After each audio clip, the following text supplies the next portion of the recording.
justice for all.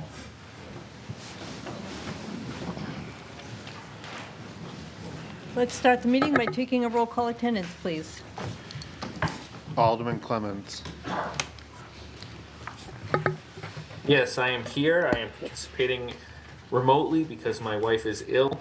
I'm in the room alone and I can hear everybody. Alderman Clay. Here. Alderman Chess. Here. Alderwoman Smith. Here. Alderman Tebow. Here. Alderman O'Brien. Present. Alderman Gregg. Here. Alderman Dowd. Present. Alderman Sullivan. Here. Alderman Senate. Here. Alderman Johnson. Present. Alderwoman Kelly. Here. Alderman Morgan. Here. Alderman Lopez. Here. Alderman Wilshire. Here. 15 present, 0 absent. Thank you. Also joining us this evening is Mayor Jim Donchis and Corporation Counsel Steve Bolton. Mayor, did you wish to address the board this evening? Yes, Madam President, thank you. Well, I first wanted to discuss R 26007, which is the resolution authorizing the city to proceed with the design of the Public Works Garage. This project has been under consideration for about 10 years. We are seeking here to design a replacement for the current Public Works Garage, which was built in the 1970s with a federal grant. Was built cheaply then, too small even in those days. And over these succeeding 50-some years, the building has really worn out. The systems, and you saw all this in the public hearing last night, those of you who attended. The systems, HVAC, everything's all failing and beyond its useful life. There have been safety problems in the buildings, both in terms of environmental issues, which were detailed last night, as well as various doors which needed to be, garage doors which needed to be replaced because they presented a hazard to the people using the garage. The mechanical, or the mechanics use these, if you go out there, these trenches under the surface of the floor to repair vehicles. And those do not conform with current OSHA standards because there is no, when there's a vehicle over the trench and there's a city employee mechanic underneath trying to fix the truck or whatever it is, there's no way to get out of there without moving the truck. So that does not conform with even OSHA these days. The other consideration is that the garage is so small that if you go there, you know, at any time, it's just packed with equipment. You can't really walk around in the garage, at least in the large area where the vehicles are kept.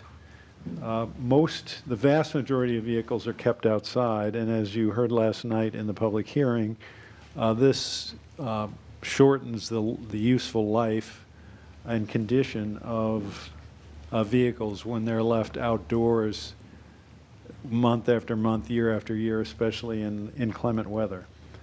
Also, having to prepare for plowing and other activities such as that outdoors during a storm is, you know, not an ideal situation. Nashua, City of Nashua, like other cities, is a service organization, and we are basically here to provide service, schools, public works, picking up garbage, plowing the streets, etc., fire, police. And if we want our employees to perform as well as possible, we really have to give them the tools necessary to perform those duties. And when it comes to public works, the garage and its ancillary rooms are not adequate. You've heard already about just in the last couple of weeks, about some of the aldermen having to replace some of the chairs in the very small break room, which is supposed to be able to hold the workforce. It probably holds about a quarter of it. For many reasons, I hope you will proceed with the design so that we can determine cost and decide how to proceed from there. Also, Madam President, I cannot resist talking a little bit about what's going on in Concord, because it definitely will affect us directly. I saw that, first, that the governor had vetoed a bill putting some kind of tax or something on the sale of paint, which was designed to raise money to dispose of paint, which is, at least some paints are considered a hazardous substance. And what she said was that that's a broad-based tax, and she's going to veto it for that reason. Now, I don't know if that's a broad-based tax or not, but what I do know is a broad-based tax is the property tax. Now, candidates for office from both parties for years, for decades, have been saying no broad-based taxes. Well, we've had a broad-based tax for a long time. It's the property tax. Everyone pays it. Homeowners directly through their property taxes, renters, tenants through their rent, which then is passed on to the landlord, and the landlord pays the property taxes. And in Concord, they're taking so many steps over a long period of time which raise this broad-based tax. The biggest culprit is the unconstitutionally, illegally low level of school aid which we received of $4,200. The legal obligation is to provide money for an adequate education. That alone is a very low bar. Adequate, I would hope we'd do better than that, but the $4,200 is about 20% of the cost of an average student.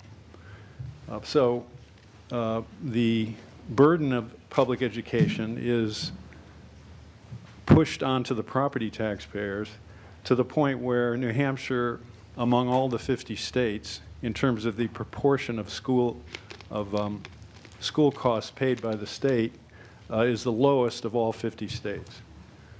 And in Concord, they are always taking steps which raise this property tax. I mean, pushing more costs on the cities and towns, but in terms of trying to create revenue to help pay school costs and in other ways reduce property taxes, they've moved in the opposite direction by eliminating the interest and dividends tax paid by wealthy individuals and by reducing the business taxes paid by large corporations. I don't know what their motives are, but if you were designing a plan to undermine and destroy the public schools, I mean, could you have a better plan? Starve them for money. New money goes to vouchers. Reduce state revenue so there's no money to increase school aid.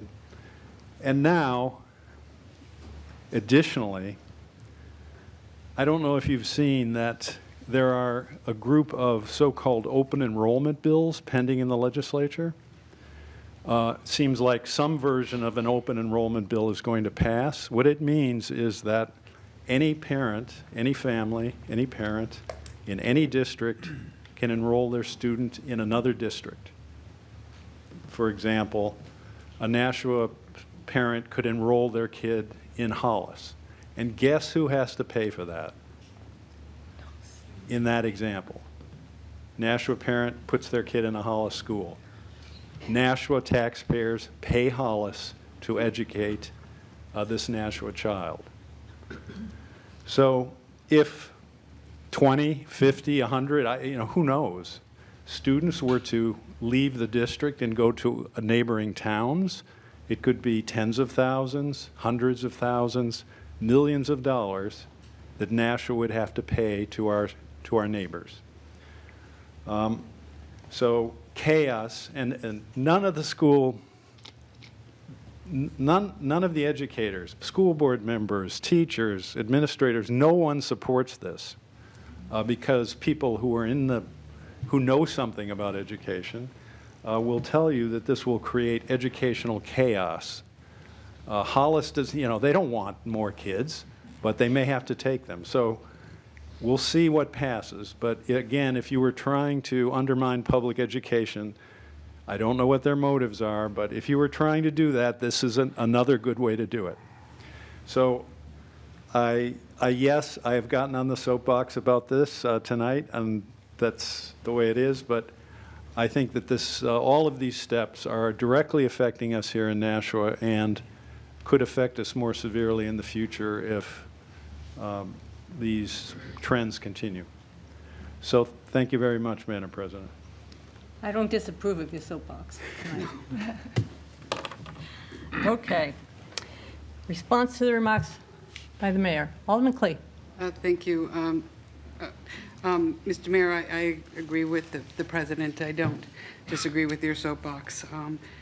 If I can indulge a little bit, I'd like to add that they're also putting in a lot of zoning laws that are going to affect the city, take away our rights, from eliminating required parking spaces to additional ADUs and everything else like that, which will have a strong effect on us. I think there's a group in Concord that has decided that municipalities will no longer make laws or rules or anything else like that. I think that's what the ultimate goal is. And just throwing this out there, I think the ultimate goal is to kill our public school systems. I think that's what it is. And we can see it just by the extra money that we're paying to private schools, home schools, parochial schools, all these things. I think that's the ultimate goal, and it's sad because we say that we have a bad school system, but we keep taking away money. We have a great school system, and we have great teachers that are working for it, and it breaks my heart. So thank you. Anyone else? Okay. Recognition period. None. Reading minutes of previous meetings, there being no objection, I'll declare the minutes of the regular Board of Aldermen meeting of March 10th, 2026 be accepted, placed on file, and the reading suspended. Communications requiring only procedural actions and written reports from liaisons. Communication has been received from Rich Lannon, Chair, Nashua Center for the Arts Board of Trustees, regarding Nashua Center for the Arts Board of Trustees Annual Report. And communication has been received from Liz Hannum, Economic Development Director, regarding disposition of 342 Main Street, upcoming request for proposals, RFP. There being no objection, I will accept the communications and place them on file. Period for public comment relative to items expected to be acted upon this evening. We have a number of people who have signed up. We have 12 people who have signed up. We're going to start with Susan Elberger. You have 3 minutes. Please give your name and address for the record.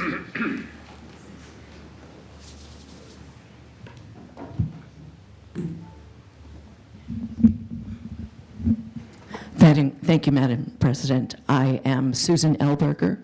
I'm a state representative from Nashua Ward 1. I live at 11 Birch Hill Drive. And just a comment about the mayor's comments.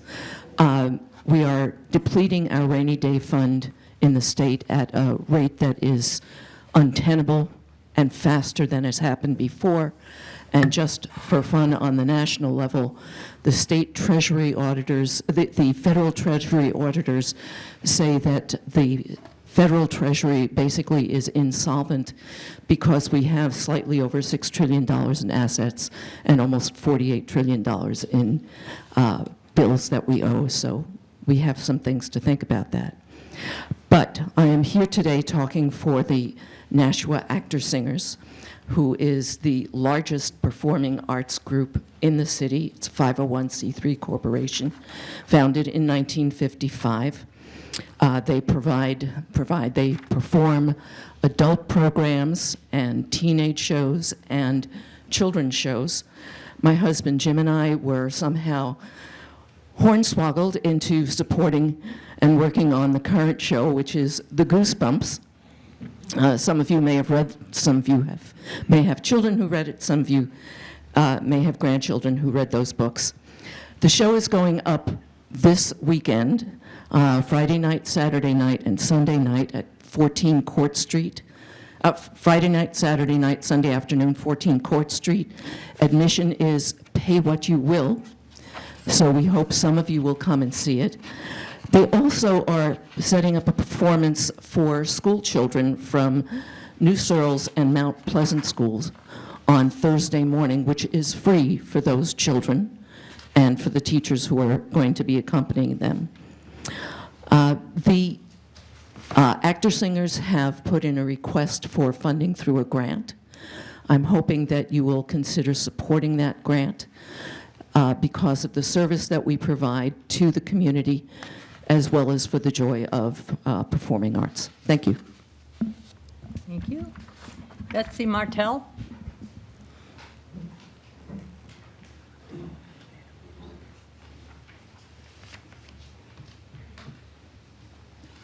Hi, my name is Betsy Martell. I am at 1 Clock Tower Place.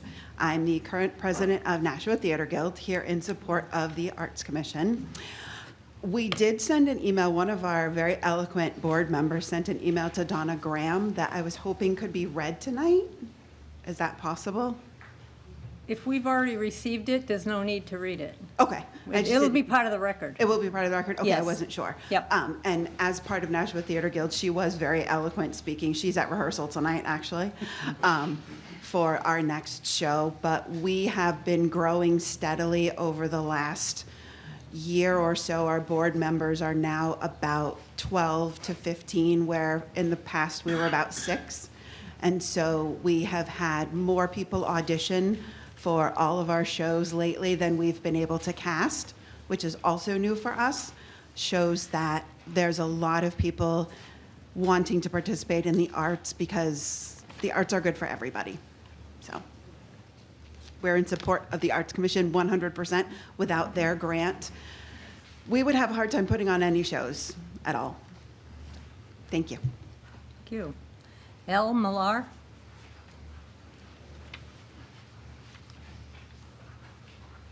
Hello, my name is El Millar. I am a resident of Merrimack, but a longtime dutiful worker of Nashua. My name is El Millar, and I am the Can executive we get your director. address for the record? 12 Essex Green Court, Merrimack. Thank you. My name is El Millar, and I am the executive director of Peacock Players. I am here today to express my support for the approval of the Arts Commission grants. At the Peacock Players, we offer performing arts education to the young people of our community. This season so far, our stage has featured 139 young performers in 7 main stage productions. We've hosted 280 theater campers. We have awarded 40 scholarships totaling over $4,500 and have welcomed 635 area elementary and middle school students to our school day field trip performances, which are often their first ever theater experiences. This is the 3rd year we have applied for a grant through the Arts Commission to aid us in offering our annual summer workshop series, ranging in topics from preparing to audition, to tap dancing, to stage combat. That is a very popular one. These grants allow us to provide these workshops for a reduced accessible rate of $5 per workshop, while also still fairly paying our talented teaching artists. These workshops not only foster creativity and self-expression, but also promote teamwork and discipline among participants. By making these workshops accessible at a reduced cost, we are ensuring that there are more children and teens that benefit from this enriching experience, regardless of their financial situation. Supporting the arts is crucial for our community as it cultivates talent, boosts local culture, and strengthens community ties. Investing in our youth through programs like this is investing in the future of Nashua. Studies have shown us time and time again that the arts are good for the economy. I urge you to consider the positive impacts that these organizations have and approve the full slate of Arts Commission grants. Thank you for your time and support. Thank you. Christy AI?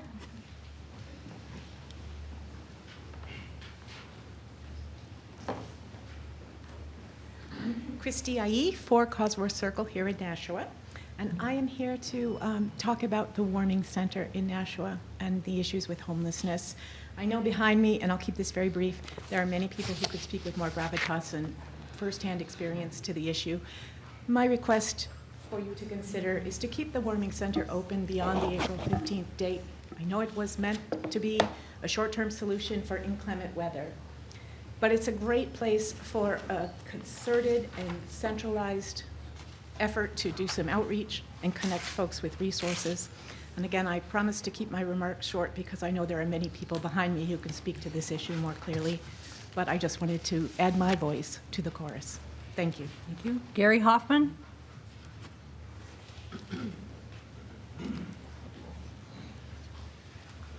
Gary Hoffman, 38 Perham Street, Townhouse D, Nashua, New Hampshire. I'm also the president of the Nashua Teachers Union. And tonight I'm going to be speaking about R26001. It's the new collective bargaining agreement, our tentative agreement with the American Sign Language interpreters and the family engagement coordinators. And if you approve this tonight, this actually will be their very first contract. And so let me tell you a little bit about who these two groups of people are. First of all, our sign language interpreters. It's the only program of its kind in any public school in the state of New Hampshire. We have a number of deaf and hard of hearing students in our public schools, and these are the people who provide translation services for these students. Our family engagement coordinators are the liaisons between the public school system and the immigrant community. They provide translating services, but they also are kind of a sort of ambassadors of the public schools for some of our newer families. And as some of you know, in the past 10 years, our English language learner population has doubled. Now, to me, this contract is a bargain. We have, at various points of this year, for at least the sign language interpreters, had as many as 6 openings. When you have to contract those services out, it's about $90 an hour from what I've heard. If you look at this contract, the wages are in the 30 to high 30s range. So to me, this is really a smart investment. Altogether, this entire contract only really represents about 24 employees, so we're not talking about a lot of people. But for these people, this contract matters. And it being a first contract, we got a lot of the things that unions do. We have just cause language, a grievance procedure. We have a wage schedule, basic conditions and rules for their work week and their work year. And I'll tell you, I was so happy when this group ratified this contract. They all cheered and were so happy. So I'm just simply asking you to pass this contract unanimously. Let's honor these two groups of workers that are working with some really important parts of our student body. And by the way, Mayor Donches, I agree 100% with what you said. Stay on that soapbox, and you as well, Trish Klee. Thank you. Lindsay Rinaldi?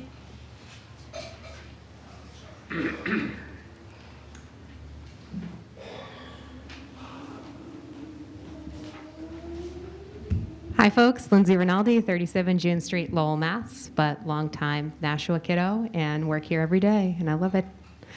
I wanted to let you know that today you have the opportunity to create something beautiful. Today you have the opportunity to say yes to the full slate of Arts Commission proposed projects. These 11 projects are champions of the Nashua arts nonprofit scene. These projects are showcasing the power of what we can do for all of the residents of our city while also boosting tourism. A yes to the slate of 11 arts projects will support hundreds of children getting important education opportunities in music, that first chance on the stage, in dance. This opportunity to present and to support these 11 arts projects, this full slate of grants at a mere $30,000, which I know is such a small amount of money in comparison to all of the major projects you see across the city. This is a small investment with huge result potential.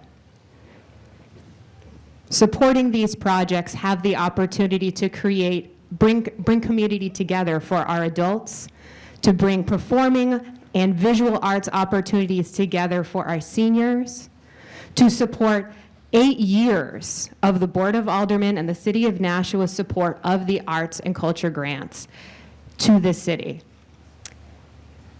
By voting yes today, you'll be not only continuing to support the charter of the Arts Commission that you have supported over the past 8 years, you'll be moving our arts and culture plan forward, and you'll be making a smart and savvy economic decision for the city, because every single one of these arts nonprofits that runs these projects here is part of the $11.2 million arts nonprofit economy that is present here in Nashua. Every single one of these arts nonprofits and these projects will create jobs either within this project or through their variety of activities. So not only are you creating a bright and brilliant future for children, for adults, for seniors in this community, you're creating a place to grow, you're attracting tourism dollars into this city, and you are making the best decision you can on this very small investment to see amazing, extraordinary results. Thank you for your trust in the Arts Commission, for being charged with putting together this rigorous process to vet these applications strongly. I know this has gone through the committee as well as the Budget Finance Subcommittee, and I appreciate their positive recommendation, and I ask you to vote yes. Thank you. David Harris?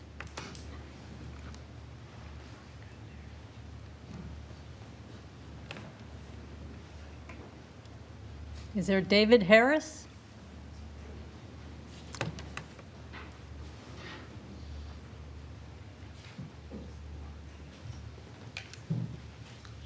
Hi, I'm David Harris. I live at 115 Colburn Road in Milford, but I represent the Nashua Area Artists Association, and in particular the show that they put on at Greeley Park each year. And I agree with everything that's been said about the importance of art for our community. What I can add to that is just a couple of my experiences. For one thing, there's just a real sense of community at these events. It's community among the artists that are coming from many different cities. It's a very welcoming kind of thing for the people that are coming in. And one thing that's interesting is when a family comes in with some younger children or maybe teenagers, I'll just ask, they seem to be interested in the art, and I'll ask, are anybody here interested in being an artist themselves? And I'm surprised at how often the answer to that is yes. So not only are we supporting people who are artists today, but we are helping to build the community of people in this city. Thank you. Thank you. Jennifer Anand?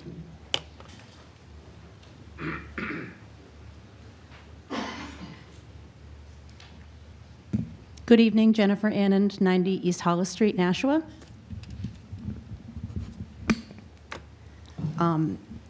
I'm here as an arts commissioner, and I've been on the commission for the past 7 years with Lindsay.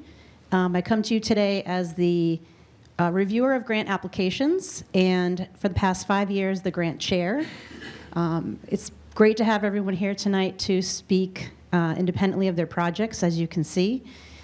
We have a history of recommending awards that are fair and equitable, and I'm here to speak to you a little bit about the process for that. It's very detailed criteria and scoring rubric.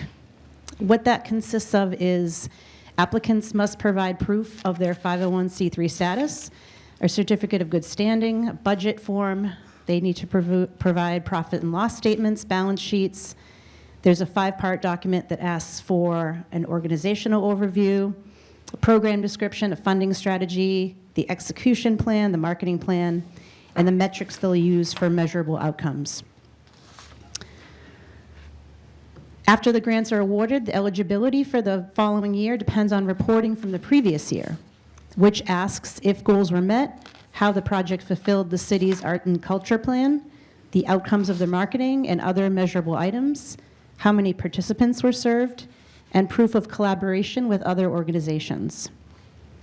These groups ask for your continued funding to provide low or no-cost opportunities to children that want to learn an instrument or act in a play, to teens that find safe harbor in organizations like Spartan's Drum and Bugle Corps, to adults that don't have access to fine arts or reliable transportation to Boston, and to seniors who are on fixed incomes that want to enjoy the fruits of their investments to the city over the years. This ask is directly aligned with the Imagine Nashua plan, as it plays a crucial role in marketing the city as a destination for the arts. Thank you. Thank you. Deb Nealon?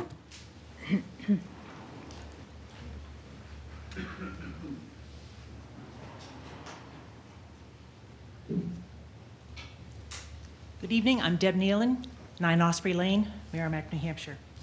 I'm here tonight representing the Nashua Choral Society. My purpose in being here tonight is to encourage you to approve the full slate of Arts Commission grants recommended by the Nashua Arts Commission. These grants are integral to the well-being of arts groups across the city. In our particular case, the grant money represents somewhere between 8 and 10% of our yearly budget. This helps us to perform 4 concerts a year and keeps our ticket prices affordable for seniors, adults, and families. Children are welcomed at no charge. We also work hard at keeping our membership dues as low as feasible to make joining the Nashua Choral Society possible for interested folks. Grants like the NAC grant allow us to offer scholarships for anyone should they need financial assistance, no questions asked. The Nashua Choral Society has been part of the Nashua art scene since 1964. We have provided continuous performances in Nashua ever since, even during the COVID years, when we presented our driveway choir concert sitting in our cars and using wireless microphones in our car radios. We've always been fortunate to have a diligent and innovative board of directors that find a way to perform music even during a pandemic. Beyond our typical concerts, we always enjoy supporting the Nashua community by participating in the Winter Holiday Stroll and performing the national anthem a few times each summer at the Silver Knights baseball games. The arts are at the heart of Nashua, and we are so grateful for the support of the Nashua Arts Commission. We and the people of Nashua hope you will heartily support the requested grants. Thank you for the work you do for the people of Nashua. Thank you. Thank you. Fred T-Boom.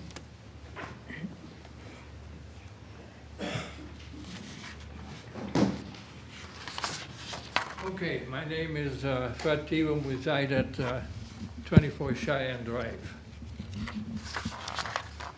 Well, as we approach the budget review season for 2027, it's worthwhile to see where we're going. And I think we're on a hell of a spending spree. Now, I'll refer you to a letter written by Mayor Donches, dated December 22, 2025. I hope you all got a copy. It's a guidance letter. It says in the letter that I propose a budget that will deliver a tax rate increase of around 6%. We just had a 6% increase, more than double the rate of inflation. Then he says, the request that each department submit its proposed budget with an increase of no more than 3%, excluding fringe benefits. Well, kind of interesting to take a look where we are. Take a look at R26001. Because that's where the rubber hits the road. When people come in and say, well, it's all done, we're under contract, we can't change the thing. This is where you can change things. If you look at that particular resolution, there is a spreadsheet. If you haven't looked at it, I suggest you do. What's the increase? Annual percent increase over previous years. In 2026, 7.6%. 2027, 3.4%. 2028, 3.4%. Certainly above the 3% guidelines. If you look at the total increase, including fringe benefits, 2020, fiscal 2026, 8.97%, 9%. Yes, it's not. And in 2027, 4.9%. And in 2028, 5.5%. Who's paying attention to the mayor's guidelines? Surely you ought to take this contract and send it back to the originators in the school board and tell them to go renegotiate. Stop it. If you look at 30 the upcoming seconds. police contract, you're gonna see, that's not on the schedule, you're gonna see more than 4% increases. 4%, 5%, you know, this stuff's out of control. If you think this is not out of control, with 14 seconds to go, I'll come back and talk about one wasteful project, wasteful as hell. We're losing over $1 million a year. That's the hydroelectric dam. 1 second, I'll be back and explain to you the details I've got in the spreadsheets. Thank you. Walter Scheer?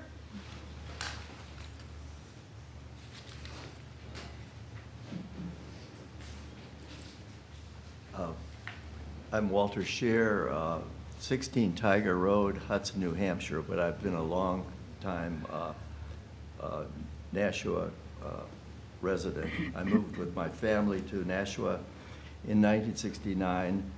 That same year, I joined the Nashua Choral Society. I've been a member ever since. These past 11 years, I have been the treasurer of the Nashua Choral Society. I'm here to ask you to approve the full slate of grants submitted by the Nashua Arts Commission. These grants help support the cultural life of our community. The Nashua Choral Society relies on these yearly grants for about 10% of its budget. This helps us keep our ticket prices low, and it results in very strong family attendance to our concerts. At our Christmas concert, we sold over 500 tickets. Counting children and students, we had an audience of over 600 filling the Immaculate Conception Church on East Dunstable Road. We typically perform 4 or more times a year. At this Christmas concert performance, the chorus numbered over 70 singers, and we were accompanied by 12 professional musicians. These highly professional local performances of music and arts make the greater Nashua area such a wonderful, very special place to live. Thank you for supporting all these wonderful organizations. Thank you. Jim Larson?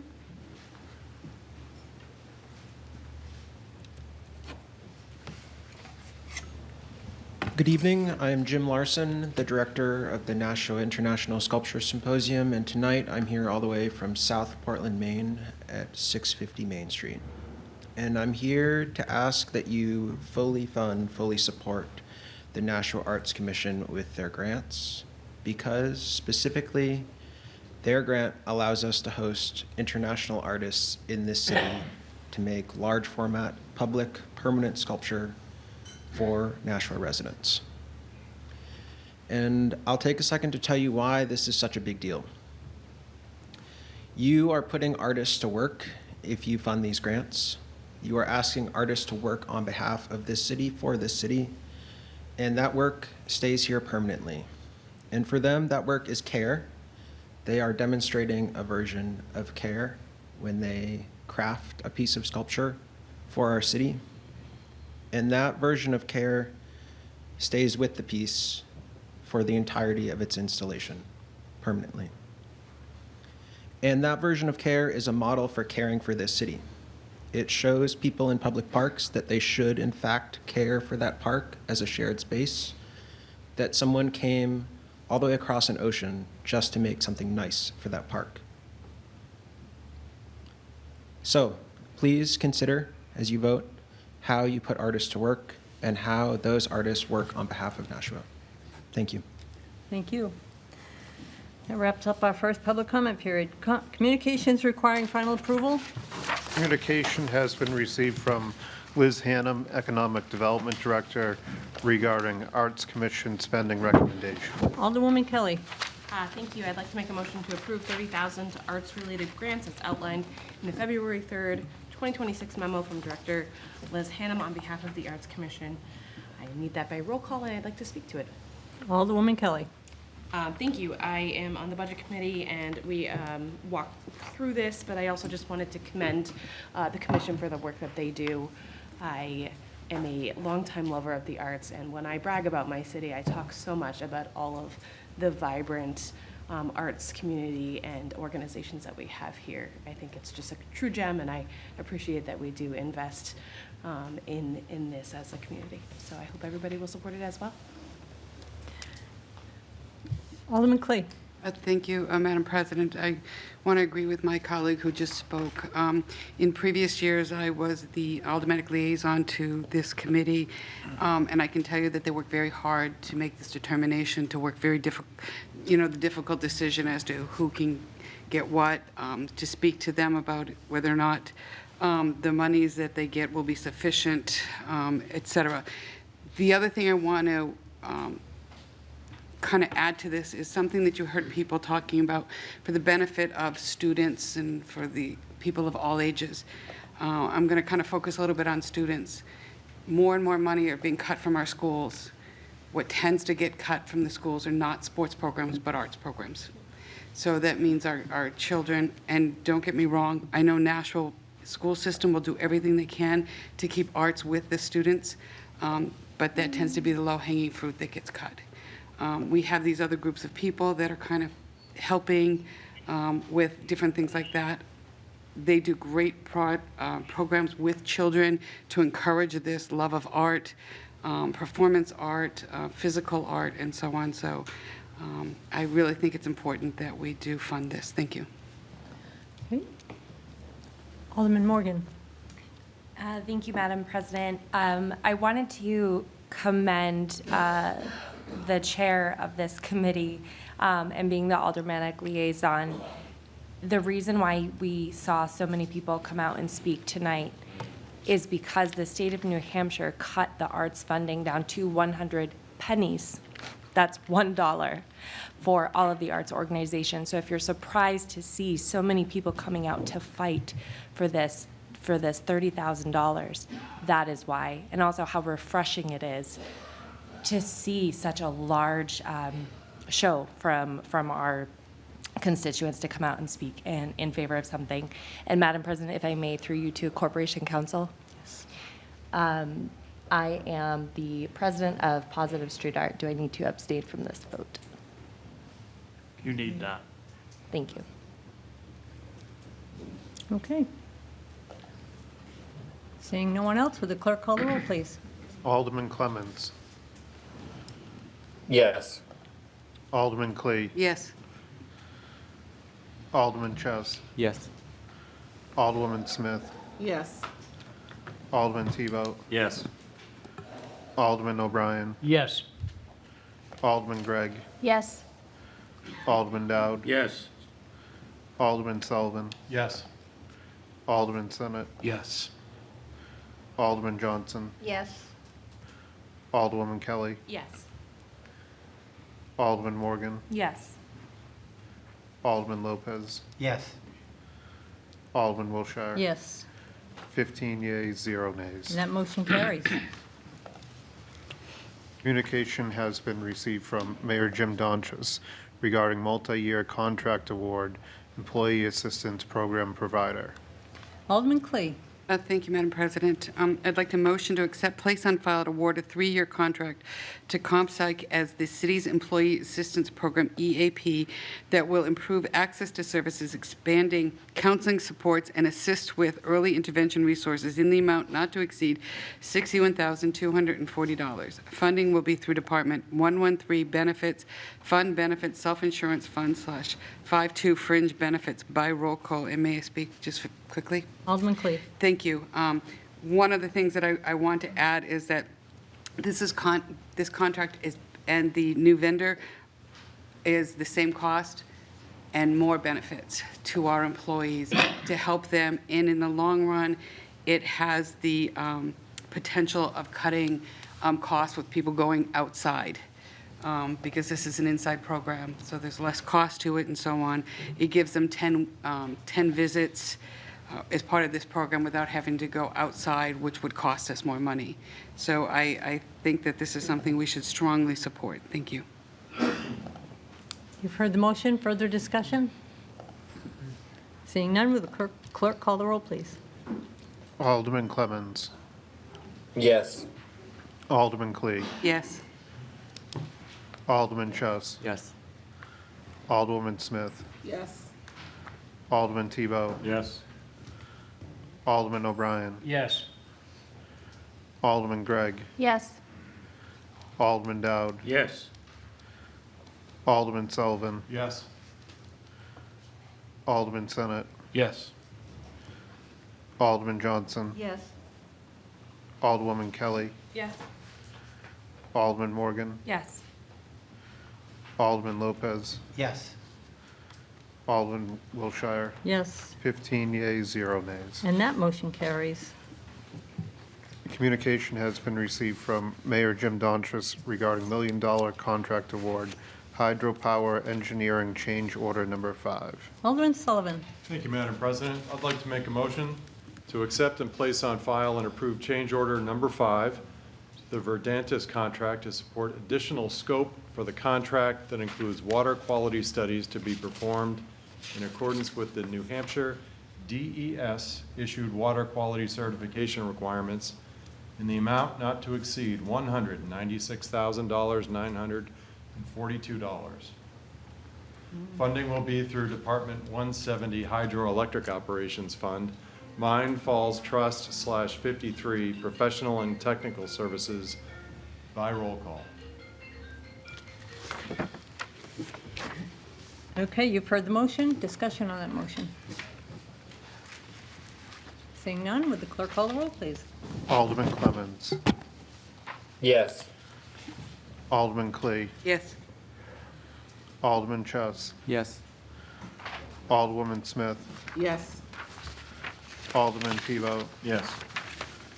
Alderman O'Brien. Yes. Alderman Gregg. Yes. Alderman Dowd. Yes. Alderman Sullivan. Yes. Alderman Senate. Yes. Alderman Johnson. Yes. Alderwoman Kelly. Yes. Alderman Morgan. Yes. Alderman Lopez. Yes. Alderman Wilshire. Yes. 15 yeas, 0 nays. That motion carries. Communication has been received from Mayor Jim Dontress regarding $1 million contract award, operation and maintenance of the hydroelectric facilities. Alderman Gregg. Thank you, Madam President. I'd like to make a motion to accept, place on file, and approve change order number 1 with Essex Power Service relative to expenses required to repair unit number 1 at the Mine Falls facility in the amount not to exceed $436,000. Funding will be through Department 170 Hydroelectric Operations Fund, Mine Falls Trust 53-Professional and Technical Services by roll call, please. You've heard the motion. Is there discussion on that motion? Alderman Johnson. Yes. Could I ask a question of Mr. Sullivan, please, to the chair? Director Sullivan? Yes, Director Sullivan. Yes.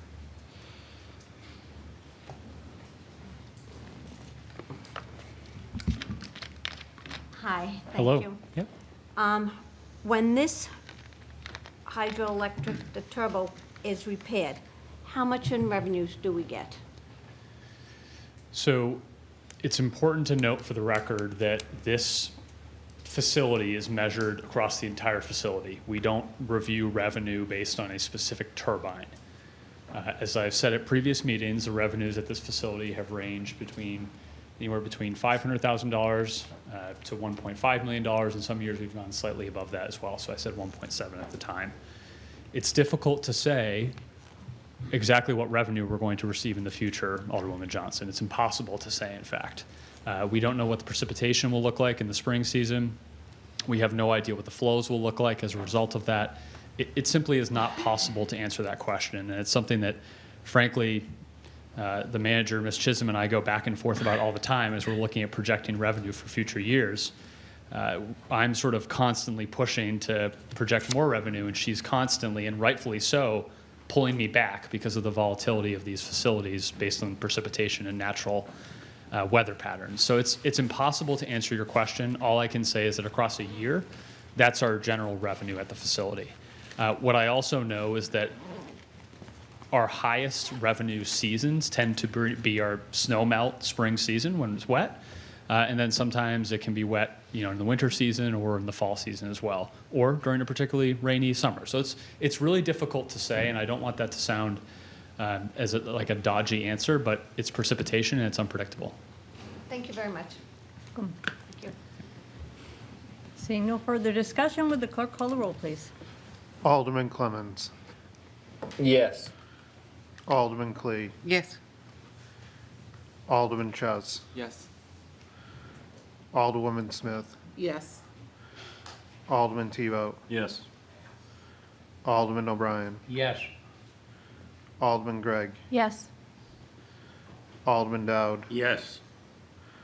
Alderman Sullivan. Yes. Alderman Senate. Yes. Alderman Johnson. Yes. Alderwoman Kelly. Yes. Alderman Morgan. Yes. Alderman Lopez. Yes. Alderman Wilshire. Yes.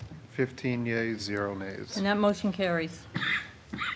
Communication has been received from Mayor Jim Donchis regarding multi-year contract award software subscription policeapp.com. Alderman Clee. Thank you, Madam President. I motion to accept, place on file, and approve the renewal of a 3-year software contract with policeapp.com Incorporated for the recruitment of sworn personnel in the amount not to exceed $6,500 annually. Funding will be through Department 150 Police Department Fund, General Fund /55 Other Services. You've heard the motion. Is there discussion on that motion? Seeing none, would the clerk call the roll? Alderman Clemmons. Yes. Alderman Clee. Yes. Alderman Chess. Yes. Alderwoman Smith. Yes.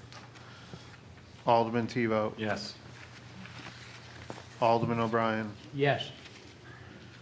Alderman Gregg. Yes. Alderman Dowd. Yes. Alderman Sullivan. Yes. Alderman Senate. Yes. Alderman Johnson. Yes. Alderwoman Kelly. Yes. Alderman Morgan. Yes. Alderman Lopez. Yes. Alderman Wilshire. Yes. 15 yeas, 0 nays. And that motion carries. Petitions. None. Nominations, appointments, and elections. Arts Commission, Lauren Spira Savet, reappointment, term to expire May 31st, 2028, 39 Coburn Avenue, Nashua, New Hampshire, 03063.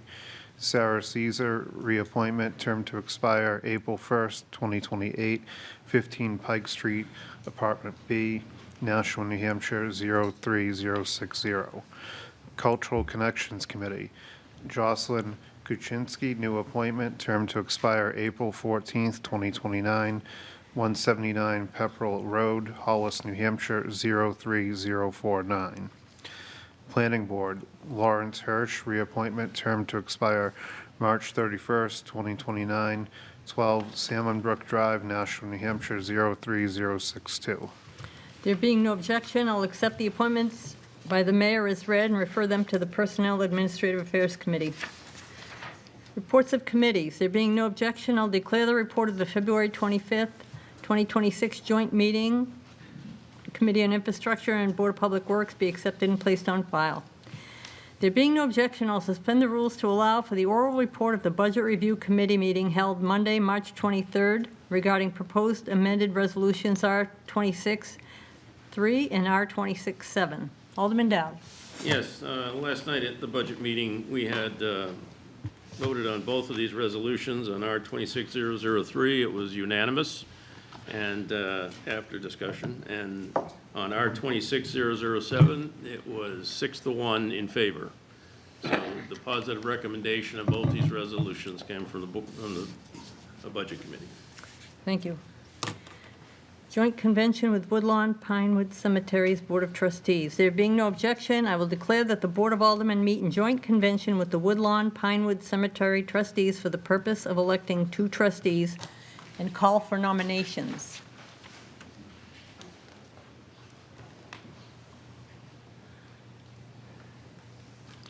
Good evening. My name is Niles Jensen. I am chairman of both Woodlawn and Pinewood Cemeteries in Nashua.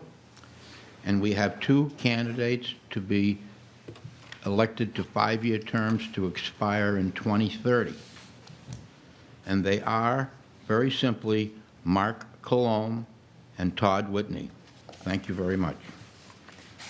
Thank you. There being no objection, I will close the nominations.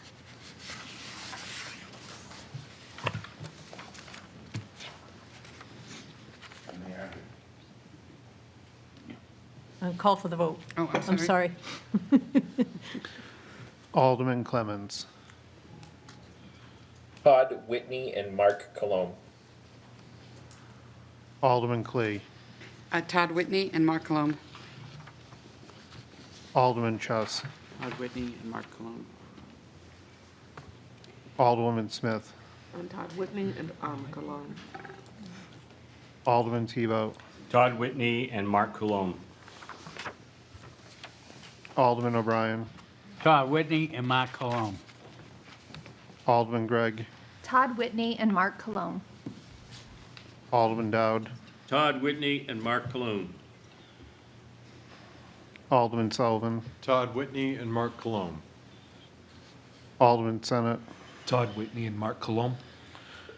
Alderman Johnson. Todd Whitney and Mark Cologne. Alderwoman Kelly. Mark Cologne and Todd Whitney. Alderman Morgan. Todd Whitney and Mark Cologne. Alderman Lopez. Todd Whitney and Mark Cologne. Alderman Wilshire. Todd Whitney and Mark Cologne. Trustee Aponovich. Trustee Bettinger. Trustee Cologne. Mayor Donches. Mr. Whitney and Mr. Cologne. Oh, They need to vote. okay.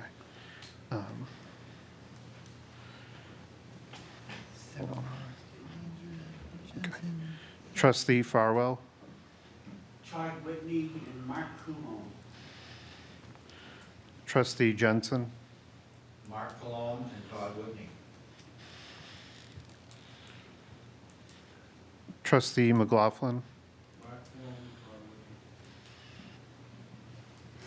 Trustee Whitney.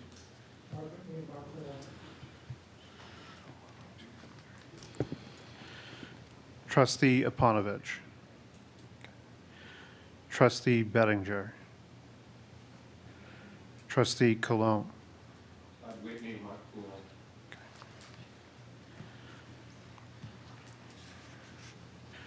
21 yeas, 0 nays. That motion carries. Would Mr. Whitney and Ms. Mark Cologne come forward for the oath of office, please? Madam Chair, I wasn't called, I'm a trustee Oh, from London, and it's Todd Whitney and Mark Colomb. okay. Sorry about that. Thank you. Come forward, come right up here to the attorney's desk and take the oath of office.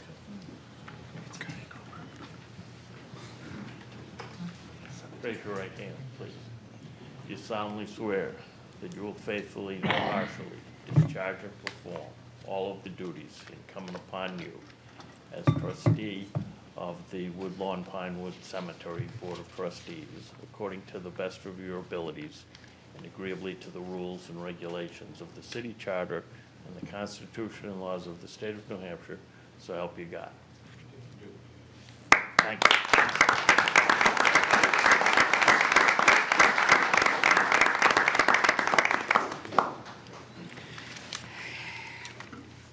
There being no objection, I will declare that the Board of Aldermen meet in joint convention with the Library Board of Trustees for the purpose of electing 2 trustees and call for nominations. Linda LaFlamme. I am the chair of the Library Board of Trustees, and I am honored to nominate someone who's very familiar to many of you, which is Attorney Ernie Jetty. And that would be for a term ending in 2028. He would be finishing out the late David Pinsnow's term. And for reappointment, I would like to nominate Kristen Kane for a term ending in 2030.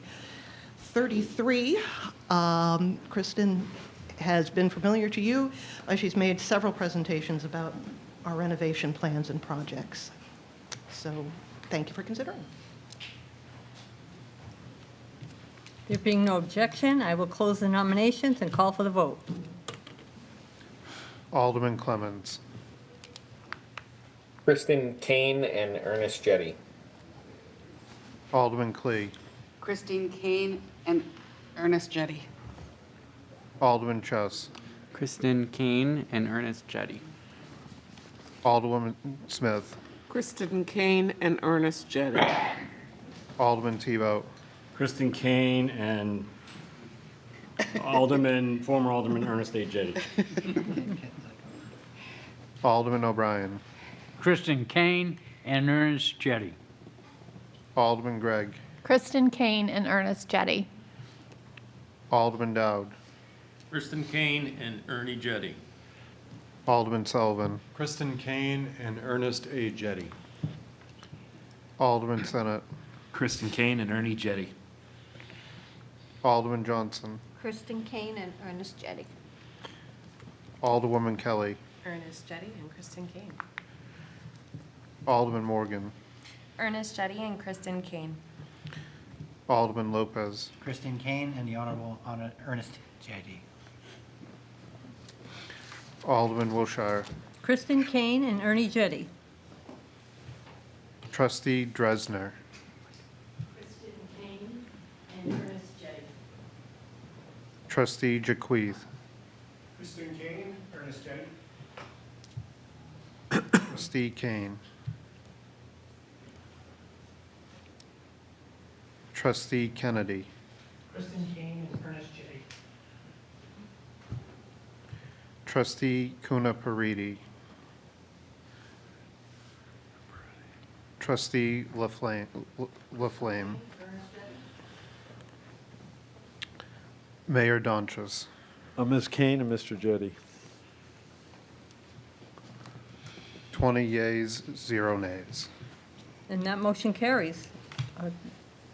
Kristen Kane and Ernie Jetty are here. They could come forward for the oath of office.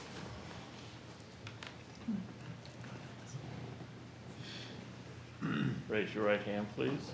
Do you solemnly swear that you will faithfully and impartially discharge and perform all of the duties incumbent upon you as a trustee of the Nashua Public Library according to the best of your abilities and accordance with the charter and regulations of the city of Nashua and the Constitution and laws of the state of New Hampshire, so help you God? I do. Thank you.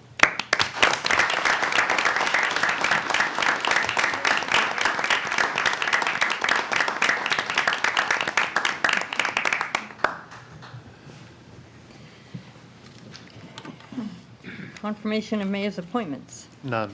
Unfinished business resolutions.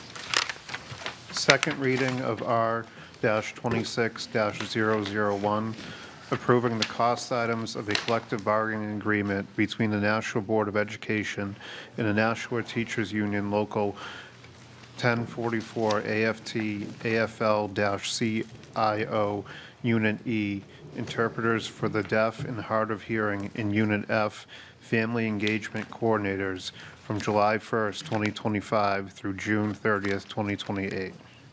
Alderman Dowd. I'd like to make a motion to amend R 26001 by replacing it with a goldenrod copy of amendments made at the Budget Review Committee by roll call. Would like to speak to it? Alderman Dowd. Yes, the goldenrod copy was fully approved by the Budget Committee, and this group, as was explained, is worthy of the money they're getting, and it's a savings, actually. If we have to hire outside people, it's going to be three times as much per person.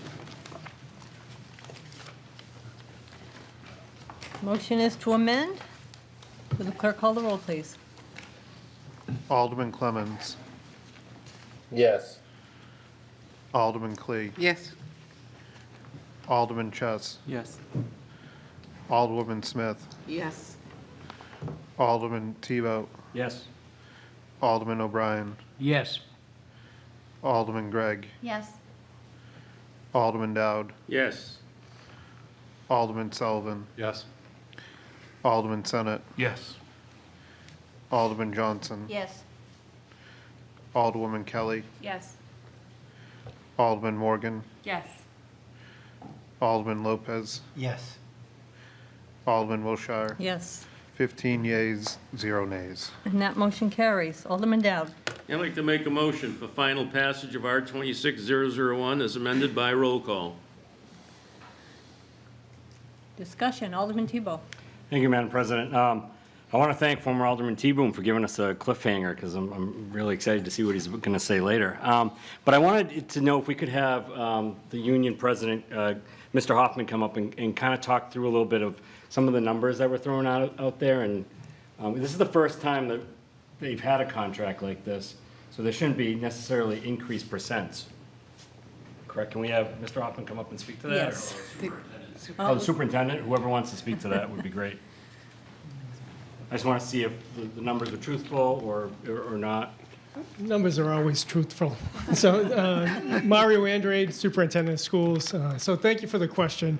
So as Mr. Hoffman previously mentioned, this is the first contract with these employees, but they have been employees in the district for a number of years. So they were non-affiliated, and now they're just unionized. The big increase in year one is that we've been negotiating with this contract with these employees for the last 2 years. So they did not receive a raise 2 years ago, so we held them flat. So we thought we need to do right by them. So there's a bigger increase in year one, and then it flattens out in years 2 and 3. But they did not receive a raise as part of the non-affiliates while we were actually bargaining. Thank you. That's exactly why I wanted you to answer that question, because they missed that raise. So. Correct. Thank you. Further discussion, Alderman Johnson. Thank you very much.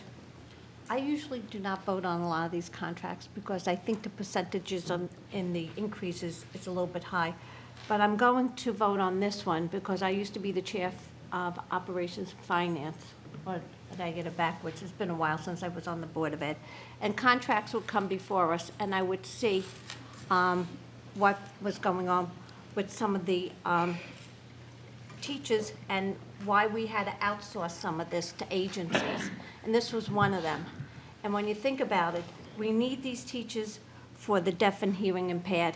And if we can't get them, then these are kids that are going to fail and won't have the services that they need. So I am going to support this contract. Although I don't like the first year, I think it's high. I understand because they didn't get an increase in 1 year because they were negotiating. But I think the kids in this bracket especially, where we can't always get the teachers and we have to do the outside, sourcing in agencies, I think this is very important that they have teachers to help them. Thank you. Further discussion? Would the clerk please call the roll? Alderman Clemmons, Yes. Alderman Clee, Yes. Alderman Chess, Yes. Alderwoman Smith, Yes. Alderman Tebow, Yes. Alderman O'Brien, Yes. Alderman Gregg, Yes. Alderman Dowd, Yes. Alderman Sullivan, Yes. Alderman Senate, Yes. Alderman Johnson, Yes. Alderwoman Kelly, Yes. Alderman Morgan, Yes. Alderman Lopez, Yes. Alderman Wilshire. Yes. 15 yeas, 0 nays. That motion carries, and Resolution 26-1 is declared duly adopted as amended.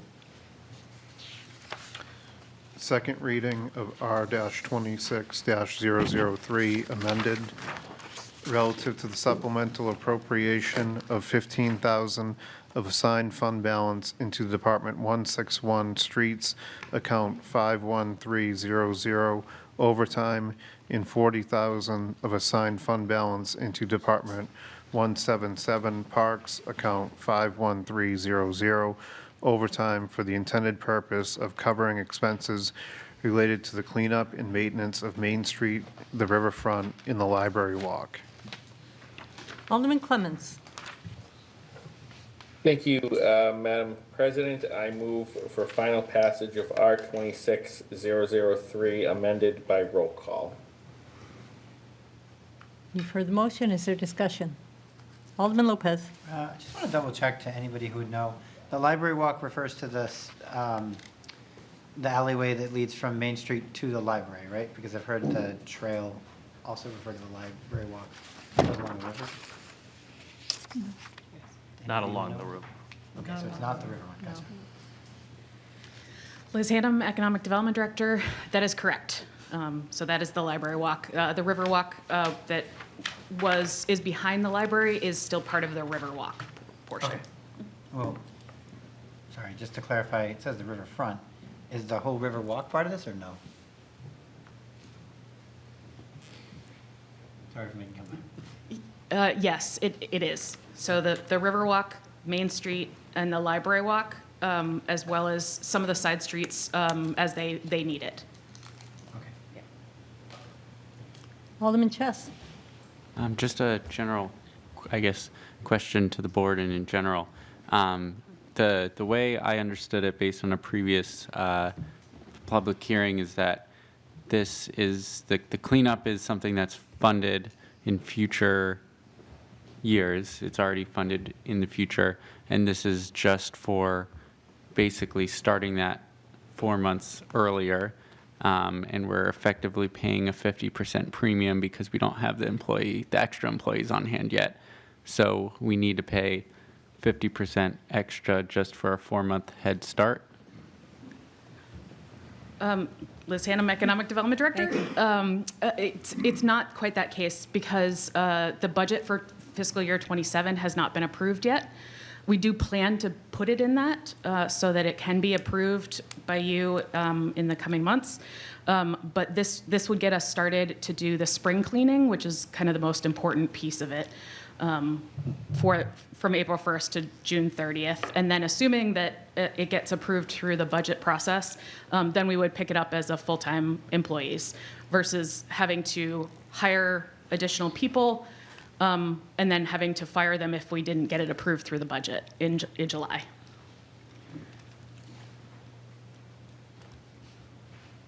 You all set, Alderman Chess? Thank you. You're welcome.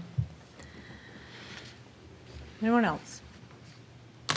Seeing none, the clerk call the roll, please. Alderman Clemmons. Yes. Alderman Clee. Yes. Alderman Chess. No. Alderwoman Smith.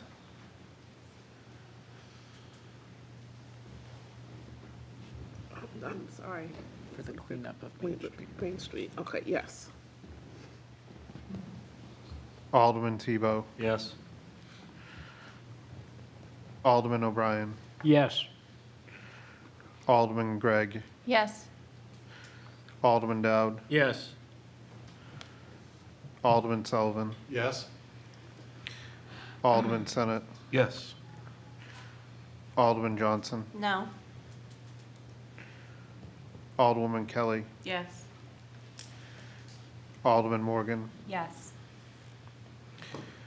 Alderman Lopez. Yes. Alderman Wilshire. Yes. 13 yeas, 2 nays. That motion carries, and Resolution 26-3 is declared duly adopted as amended. Third reading of R-26-007 amended, authorizing the mayor and city treasurer to issue bonds not to exceed $3 million for the Public Works Division garage design. Alderman Tebow. I'd like to make a motion for final passage of R-26-007, amended by roll call. You've heard the motion. Discussion on that motion. Seeing none? Alderwoman Kelly. I've been instructed to abstain from the vote due to a work conflict. Okay. Seeing no discussion, would the clerk call the roll, please? Alderman Clemmons. No. Alderman Clee. Yes. Alderman Chess. Yes. Alderwoman Smith. Yes.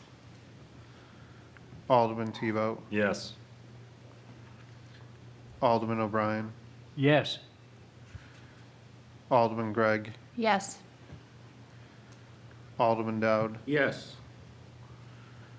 Alderman Sullivan, No. Alderman Senate, Yes. Alderman Johnson, No. Alderwoman Kelly, Abstain. Alderman Morgan, Yes. Alderman Lopez, Yes. Alderman Wilshire. Yes. 11 yeas, 3 nays, 1 abstention. That motion carries, and Resolution 26-007 is declared duly adopted as amended. Second reading of R-26-011, relative to the acceptance of $15,833 from the New Hampshire Department of Homeland Security into Emergency Management Grant Activity Smart Hazmat, fiscal year '26. Alderman Lopez. I'd like to make a motion for a final passage of R-26011 by roll call. Motion is for final passage. Discussion on that motion. Seeing none, would the clerk call the roll, please? Alderman Clemmons, Yes. Alderman Clee, Yes. Alderman Chess, Yes. Alderwoman Smith, Yes. Alderman Tebow, Yes. Alderman O'Brien, Yes. Alderman Gregg, Yes. Alderman Dowd, Yes. Alderman Sullivan, Yes. Alderman Senate, Yes. Alderman Johnson, Yes. Alderwoman Kelly, Yes. Alderman Morgan, Yes. Alderman Lopez, Yes. Alderman Wilshire. Yes. 15 yeas, 0 nays. That motion carries, and Resolution 2611 is declared duly adopted. Second reading of R-26-013, relative to the supplemental appropriation of $280,000 of assigned fund balance into the Department 168 Solid Waste Account 55520 NHDES surcharge fee. Alderman O'Brien. Thank you, Madam President. I'd like to make a motion for final passage of R-26-013 by roll call. Motion is for final passage. Is there discussion on that motion? Seeing none, would the clerk please call the roll? Alderman Clemmons, Yes. Alderman Clee, Yes. Alderman Chess, Yes. Alderwoman Smith, Yes. Alderman Tebow, Yes. Alderman O'Brien, Yes. Alderman Gregg, Yes. Alderman Dowd, Yes. Alderman Sullivan, Yes. Alderman Senate, Yes. Alderman Johnson, Yes. Alderwoman Kelly, Yes. Alderman Morgan, Yes. Alderman Lopez, Yes. Alderman Wilshire. Yes. 15 yeas, 0 nays. That motion carries, and Resolution 2613 is declared duly adopted. Unfinished business ordinances. None. New business resolutions. First reading of R-26-018, relative to the acceptance of an additional $377,874 from the State of New Hampshire Department of Health and Human Services into Transit Grant Activity, Federal Transit Authority, FTA Operating Grant. Additional sponsors, Alderman Clee, Alderman Tebow, Alderman Gregg, Alderman O'Brien, Alderman Smith, Alderman Dowd, Alderman Senate, Alderwoman Kelly, Alderman Morgan, Alderman Lopez, and myself. Given its first reading, I'll assign that to the Human Affairs Committee. New business ordinances. None. Period for general public comment. Let's see, we have about 13 people signed up to speak. I'm going to start with Billy, I can't read the last name.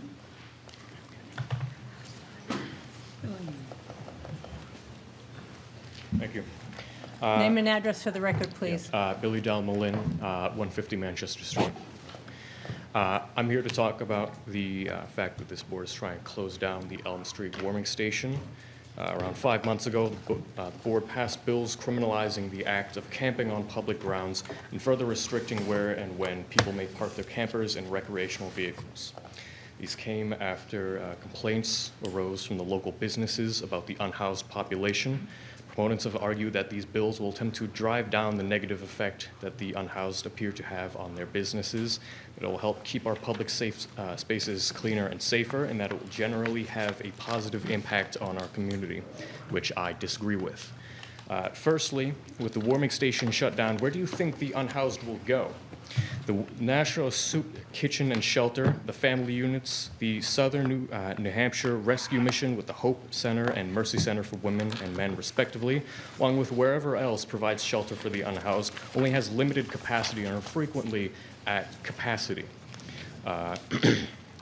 When the warming station shuts down, there will be an influx of dozens upon dozens of people onto the streets.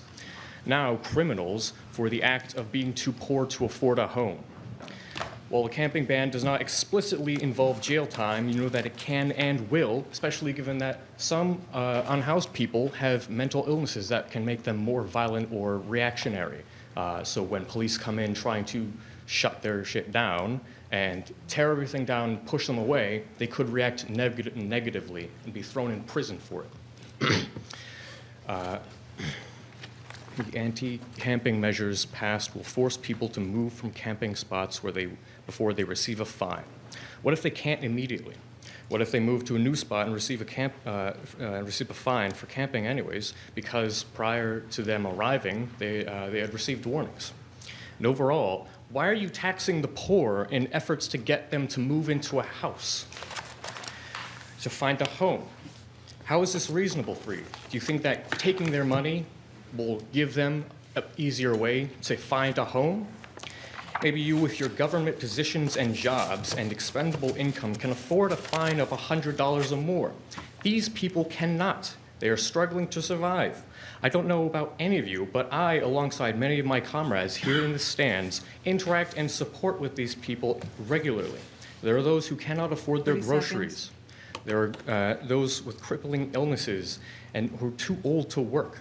There are those who cannot even afford products priced above $50. How can you expect these people to pay more than what they have? How can you justify this to say that give us money for being poor and don't let us catch you doing it again? You're criminalizing poverty, and it's insane, and for nothing.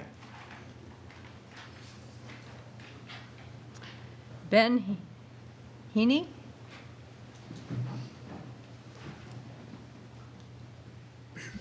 Hello, my name is Ben Heaney. I'm at 2.5 Verona Street, and I'd like to thank you for listening to me for a few minutes this evening. Over the next 3 weeks, as the town warming station and the soup kitchen's overflow shelter are scheduled to close, about 80 people will be turned out into the street. If you're new to the board this term, there's a good chance that the person who was sitting in your seat last term voted to make people's hard lives harder by supporting vagrancy laws last fall. If that's the case, I don't think it's a coincidence that you are here and they are not. We do not tolerate those that do not tolerate our neighbors. It is now illegal for anyone to reside in public, and residing on private property that you do not own is trespassing and is also illegal. I hope you see a problem with this and that I'm wasting my breath, but if you don't, I dare you to say why not out loud and on the record, because we'd all like to hear why you don't think some of our neighbors deserve a place to exist. I urge the board to address the needs of the community it serves by repealing the camping bans and continuing to operate its public shelters. And as a postscript, please allow me to pass on a few comments from one of my neighbors who had to make curfew at one of the shelters tonight and couldn't be here for the end of the meeting. His name is Dowd, and he was asking for your half of mutual respect. It's his experience that people who are treated with respect give respect, and the few but highly visible problems that the community at large might associate with the unhoused population stem from a lack of respect, and people are stressed, tired, and hurt, lashing out and making bad decisions. It's his experience that people offered respect and respite are better neighbors. Thank you for your time tonight. Thank you. Hillary Keating?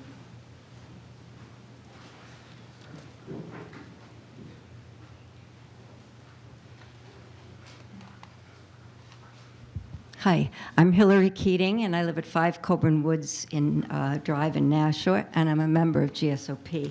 I'm going to read to you a summary of an interview. It's just a summary of a community member who is homeless currently. There'll be several other people that will do the same with other people that have been interviewed, and they'll summarize their stories. It's a mission of GSOP because we want people of the community to know these people. People are visible on the street, but we don't really know about their lives necessarily. So they did an interview with several people that are currently homeless or have been homeless. And I'm going to tell you about Scott, who's 56, and I'm going to use his own words. He said, "I've lived in Nashua since I was a small child with my parents and grandparents. I've held 4 jobs as an adult, my current job for 8 years at Dick's Sporting Goods, I believe. I've been homeless since 2023 when I lost the lease on my apartment near Ledge Street Elementary School. The price was not affordable unless 2 people paid the rent, and my roommate was no longer able to pay her share. Since then, I've run the gamut, living in a car, using the bathroom at Dunkin' Donuts, living for a time at the Old Y, and at the Mission Shelter, which he hated, and now in the Overflow Shelter at Spring Street. It's not easy because all the rules, like having to check in at a certain time. It's not the best, but at least I'm not sleeping outside. I'm finishing an application for the waiting list for the efficiency on the 4th floor of Spring Street. It's hard, but I will have my own key, which is good. The main challenge for me is affordability. I've been looking for a permanent housing for a long time. I watch buildings being planned and then built, but the units are not affordable.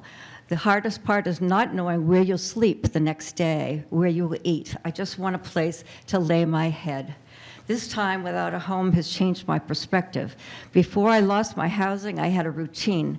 I remember one day when I was off from work, I left my phone on the bed in my apartment and walked to a Silver Knights baseball game with friends. It was pure freedom. Now I'm taking small steps to get my old routine back. When I first was homeless, I shut down, and then I was in the hospital for 2 weeks with cellulitis in my legs.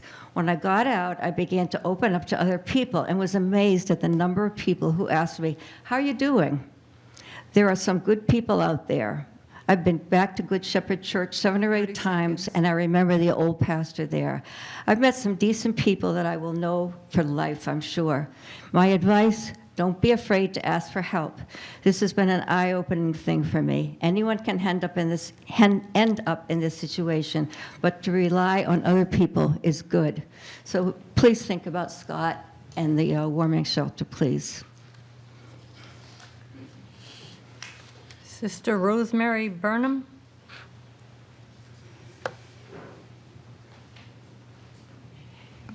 Good evening. I'm Sister Rosemary Burnham, and I live at 9 Reflection Drive in Hudson, but I am a Nashua native.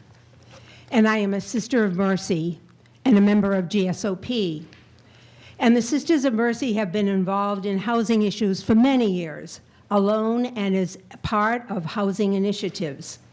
We in Nashua support the Nashua Soup Kitchen and the housing on Spring Street. And I'm particularly proud of Spring Street because I went to school there. I am here to speak as a member of Granite State Organizing to all of you, to the aldermen and women who are residents of this welcoming city and who care deeply, I know, for all the residents. The members of GSOP are working with you on ways to obtain adequate, affordable housing for the people of this city. And so we are advocating for people who need safe, attractive, affordable housing, especially those who have found themselves lacking the essentials to live life fully. And so we are asking for you now to keep on working to make affordable housing a reality, as you have stated you would do, and to keep the warming center on Elm Street open even during the warmer months. Our citizens want everyone to be prosperous, appreciating our diversity and taking pride in our city. You and I cherish our homes, places where we can be warm and prepare adequately for the next day. But what if that place was cold, damp, and open to the elements? How could we possibly function today or in the long term? With a good night's sleep, we can all carry on our responsibilities. Otherwise, we are fatigued, discouraged, and unable to complete the other duties of life. And I think we would wonder, who really cares about me? Our country has many resources, and our state is one of the most affluent in the nation. I believe that we are creative people and that we have a moral duty to care for the common good, not just those in our circle. Our GSOP committee gathered personal stories of local people, as you heard, who are inspiring, and they must use a lot of energy and determination to make it through the day. 30 seconds. Several people who shared their stories spoke of times when things were better and people were there to help them. And so I ask you to please make it your own, that we strongly seek your approval to keep the warming station on Elm Street open. Thank you. Tom Sheehan?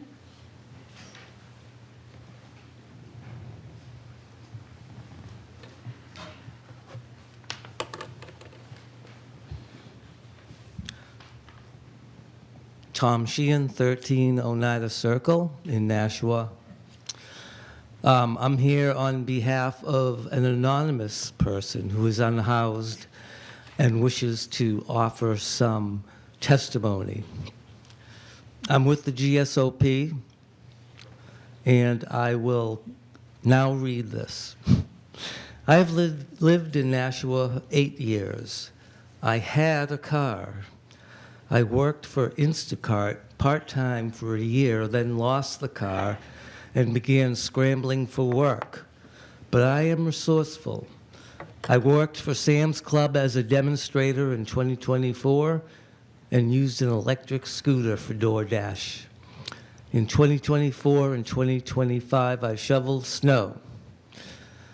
But when there was no snow, there was no work. During this time, I stopped being able to pay rent. And in February 2025, I started going to Hearts and other places like that. We need more jobs.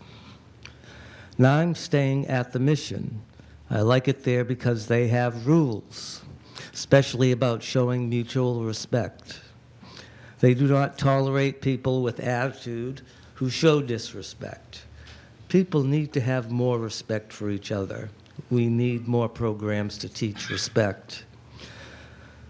I worry about Elm Street overnight shelter closing in the spring.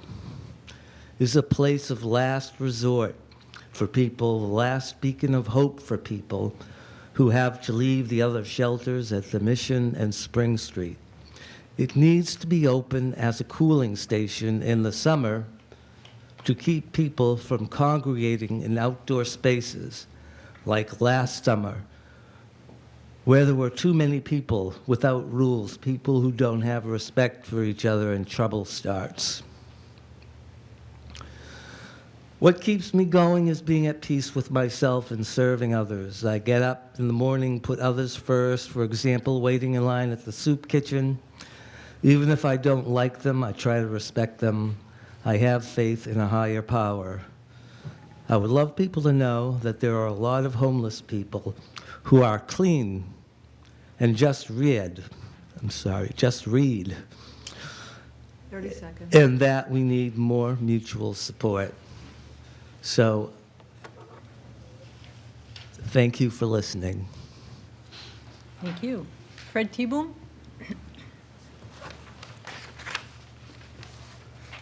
Great. My name is Fred T-Boom, 24 Cheyenne. Well, now that you've blown the mayor's guideline of 3%, every union employee will ask for 4% or more, according to the contract that you just approved. That's just fact. Let's talk about a project that is a real loser. Let's talk about the Mine Falls Dam hydroelectric generating facility in Jackson Falls. Now, when Director Sullivan comes up here, he kind of wishy-washes. He's a good guy, competent man, but he tends to give you wishy-washy figures. Let me give you some real factual figures. I have the entire previous 10 years of the operation of these dams.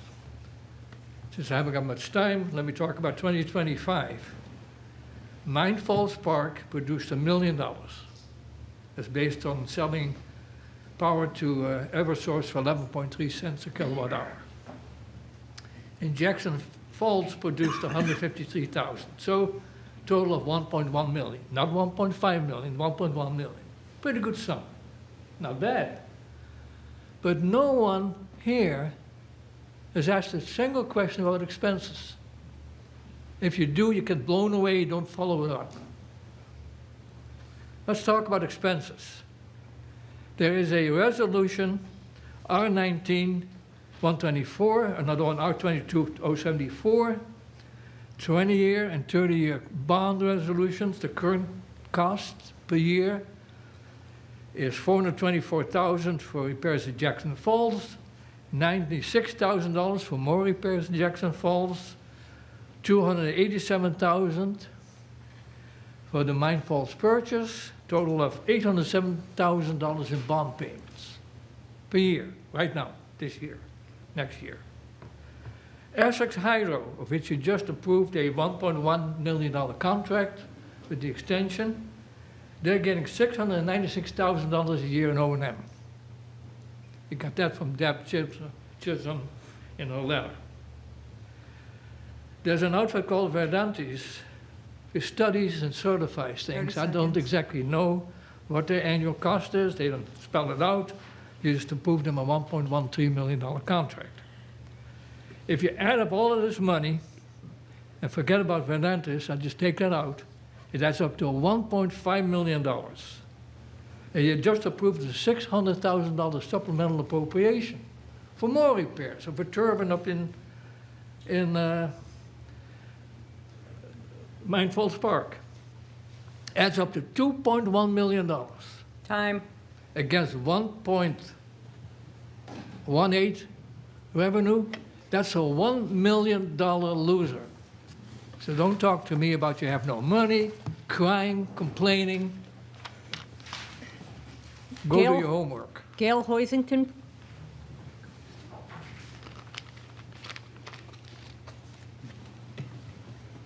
Hi, good evening. My name is Gail Hoisington. I live at 65A Amherst Road in Merrimack. I'm also part of the GSOP, and I'm going to share a summary as well. I do want to just share one personal thing. I was a clinical social worker for a long time, specifically domestic violence advocate, and something that haunts me as much as the violence that I heard about is when there were community resources that weren't complete or that closed when they should have stayed open. And how that could upend someone's life. So I'm here to speak in support of keeping the warming station open. And here's this young woman's story, a young woman who's unhoused. Came to Nashua from Vermont when I was 16 after my dad died. And I moved in with my mom. I went back to Vermont junior year in high school, came back, went to Florida, came back in 2020, been here since then. My mom is mentally unwell. She stays with my grandparents who are snowbirds from Florida to Vermont. I like hanging out at the library and socializing and being with my boyfriend. We love food, love to eat. I like to walk. I have a routine, and I like having a routine. Stay at warming station, day cafe, soup kitchen, library, soup kitchen, and then warming station again. I really try to laugh and joke and enjoy life. In 2018, when I was 18, I left home and ended up homeless. I'm 26. I did have an apartment in 2021 with my daughter for about 3 years. I had stable housing for 3 years. I had to leave due to a domestic violence situation. I worked at South High School as a paraeducator, and I was starting classes at College for Education. I left due to DV, and then he had me evicted, so I lost my housing voucher. When I lost the housing piece and everything else fell apart, I had had food in the cupboard, a job, I paid my utilities, things were going well. I didn't know about all these resources when I was younger. My daughter is 4 and my son is 1. They are with family. I miss kicking my feet up on the couch after a long day. I don't have a place to keep clothing. Everything is in my backpack. Somebody stole my phone, and not having a cell phone is hard. No place to keep my things. I can't really own anything. Can't just take a shower when I feel gross. I have to sign up for a shower on time. I can't carry a lot of food, and I have no place to cook. Hardest part is keeping consistent with my kids, and my phone got stolen, and I couldn't call them. I'd love to have a place to bring my daughter and have her in my space. At Christmas, I had a hard time buying gifts for her because I had no place to keep them. Before the warming station, it was very difficult. I was staying in a camper that was way out of the way. There was no electricity, didn't know what time it was. I would miss meals at the soup kitchen because I didn't know what time it was. It was so far away. Now I have a structure with the warming station and being closer to resources and warmth. My mental health is better, and I've gained a little weight. Now I have blankets at the warming station, and I know I have a place to stay. We need more immediate access to places to live. It would clean up the streets. Now more time. Thank you. Thank you. Tori Markowitz? Hello, my name's Tori Markowitz. I live at 759 Grove Street in Manchester. Not by choice, but because there's a lack of affordable housing options here in Nashua. I work here in Nashua as a community organizer for the Granite State Organizing Project. And as folks before me have said, we're kind of at an important moment right now where the warming station is about to close. I know that it was only supposed to be emergency warming, but because of the camping ban that passed last fall, it's, we're going to see it really go into effect for real in a few weeks, and there's not going to be a legal place for people to stay, dozens of people. I know that a lot of you on this board are sympathetic to this issue.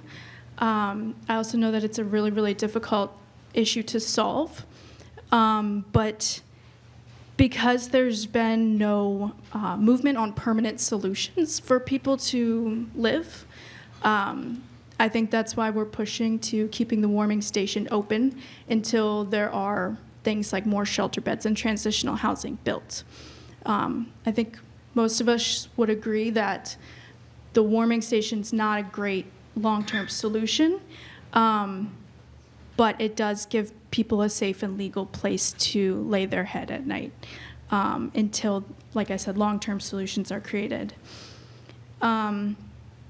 I also just wanted to say that I've been volunteering at the warming station since December, and I see how much work it is for public health to keep it stocked and staffed, and how emotionally draining it can be for the staff and the volunteers to be there. But I also see how crucial it is for the people that use it, who come in a lot of times cold and wet and hungry and exhausted. For them to know that that's an option for them is a huge deal for them. And I also just wanted to say that this homelessness crisis, it affects all of us. I don't see it as just a helping the poor issue, although that is part of it. But like we heard last fall, it affects businesses. 30 seconds. It affects all of us. And it is crucial that the city can house the people that live here. So I urge you to keeping the warming station open until long-term solutions are built. Thank you. Thank you. Skylar Wheeler?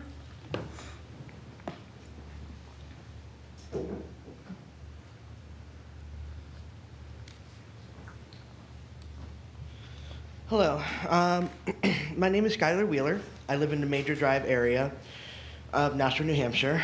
And yes, I am a committee member of the Nashua Housing Revolving Fund, but I am here to speak independently. I am here to speak and add my voice to the support of keeping the warming station open year-round. Warming station open year-round and suggest turning it into a cooling station during the warmer seasons.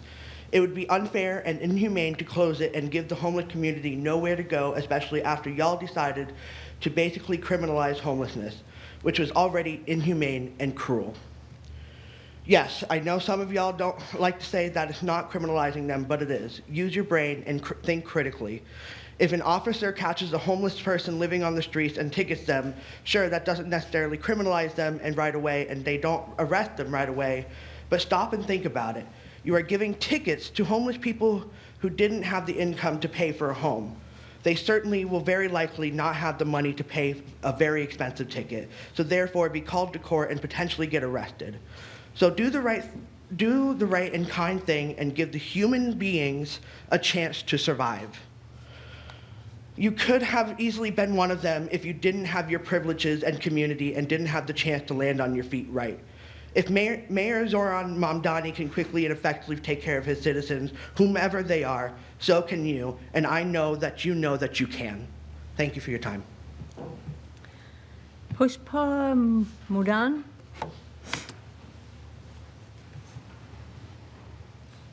Good evening, ladies and gentlemen. My name is Pushpa Mudan. I live on 4 Houston Drive, Nashua. I've lived here for 15 years now. I'm a retired emergency physician. This was the last state I worked. Before that, I worked in different states. I am a new member of the GSOP, and I'm part of a subgroup that we discuss about the homelessness in Nashua area. And I have a story or information that was obtained from one of the homeless person. His name is Bob, age 62. He was interviewed on March 10, 2026. I was raised in Brighton and spent summers in Nashua as a kid. I worked in security for a law firm in Boston and lived with my parents in Brighton. I also worked for Briggs of New York, a women's clothing manufacturer, until they went out of business and closed. I took care of my aging parents at home until they went into a nursing home, and then after they died, I moved into Nashua and worked 2 jobs to make ends meet for 9 years. I worked at Target 30 hours a week in the day and Christmas tree shops 30 hours a week at night in shipping and receiving. Working 60 hours a week was hard, and my legs were becoming weak. Finally, I had to go into the hospital. When I got out, I could barely move around with a walker and so could not work. Without work, I could not work. I could not afford an apartment and lived on the street. Sometimes I went from shelter to shelter at night. Finally, Harbor Care helped me start the process of getting disability. It took me a year to get all the paperwork done. They found a room for me in Claremont, New Hampshire, where I stayed for 2 years until I was able to get my own subsidized apartment here in Nashua. I have friends in the building and we help each other out. I get up every day and take the challenges step by step. No use complaining. The hardest part is not having an address, a place to call your own. The best thing is to have your own apartment, which I have now. I would like to see more programs for housing for people and to keep the shelters and warming stations open. I know, having been an emergency physician for nearly 40 years, I see the effects of inclement weather and homelessness on people who show up at the emergency department for various illnesses, especially during cold seasons, hypothermia and pneumonia, and they can die from it. I think my last statement is to request that these people be provided warming station during winter time or cold seasons, and then cooling stations during the summer until the permanent housing can be made available for them. Thank you. Christopher Smith?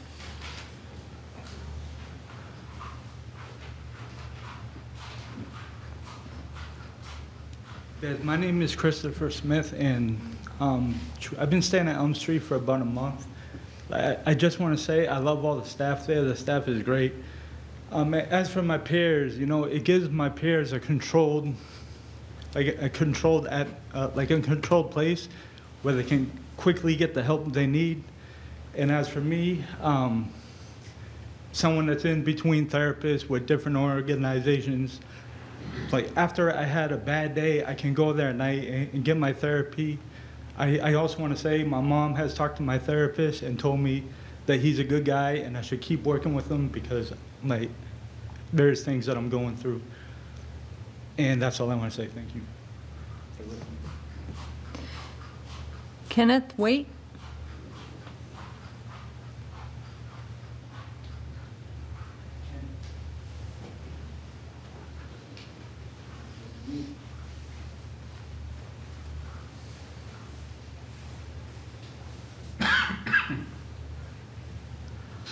I'm not a stranger to this podium.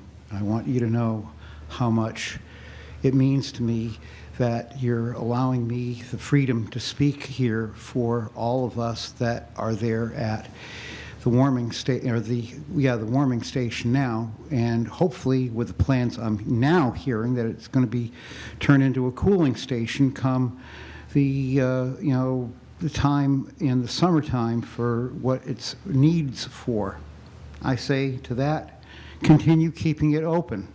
Now, there's other things that basically I've heard about the place that used to be my mother's old high school, in which I say this, that as an Alvern graduate of maroon and gold, being as it is for class of 79, my mom and I joined the rest of the Purple Panthers out there that I want to keep this place well kept as well, undestroyed as well, because I hear that there's a theater that there is, and I could talk to my producer, writer, director, Mike Gaudreau. I've got actor credits that I've done performance at the National Public Library for my first movie in 2017, Ghosts vs. Monsters, on the National Public Library grounds, that I'm a credited actor as well, which there's a theater in that place that could be, and there could be housing for, children, in which there would be a place in Nashua having a place like Manchester has, a theater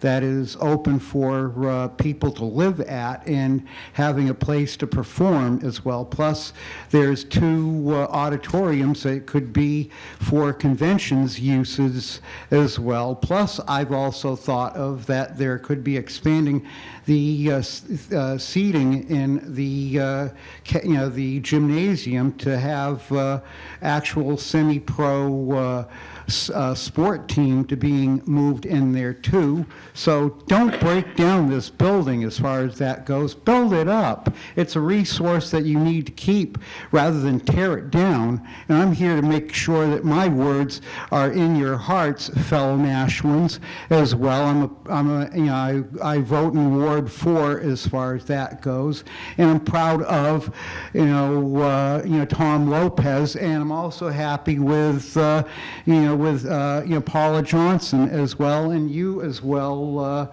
Mayor Donchis as well. Please keep on doing your good work, and I want to see this place being kept up as well. If you need any other ideas, ask me what can be done with that facility even more so. Yes, it would make great housing as well for the homeless. I'm also homeless as well for what I'm seeking. I give you over the time as it is now. Appreciate it for your time and patience. Thank you all. Thank you. Bob Keating? Oh, wait a minute. I have someone else on here. Frank Doucette? Oh, That was actually Ken. That would be me. Oh, okay. Yes, that's me. Okay. Different Ken. Yes. Bob Keating. Sorry, it's my spot. I apologize for taking yours.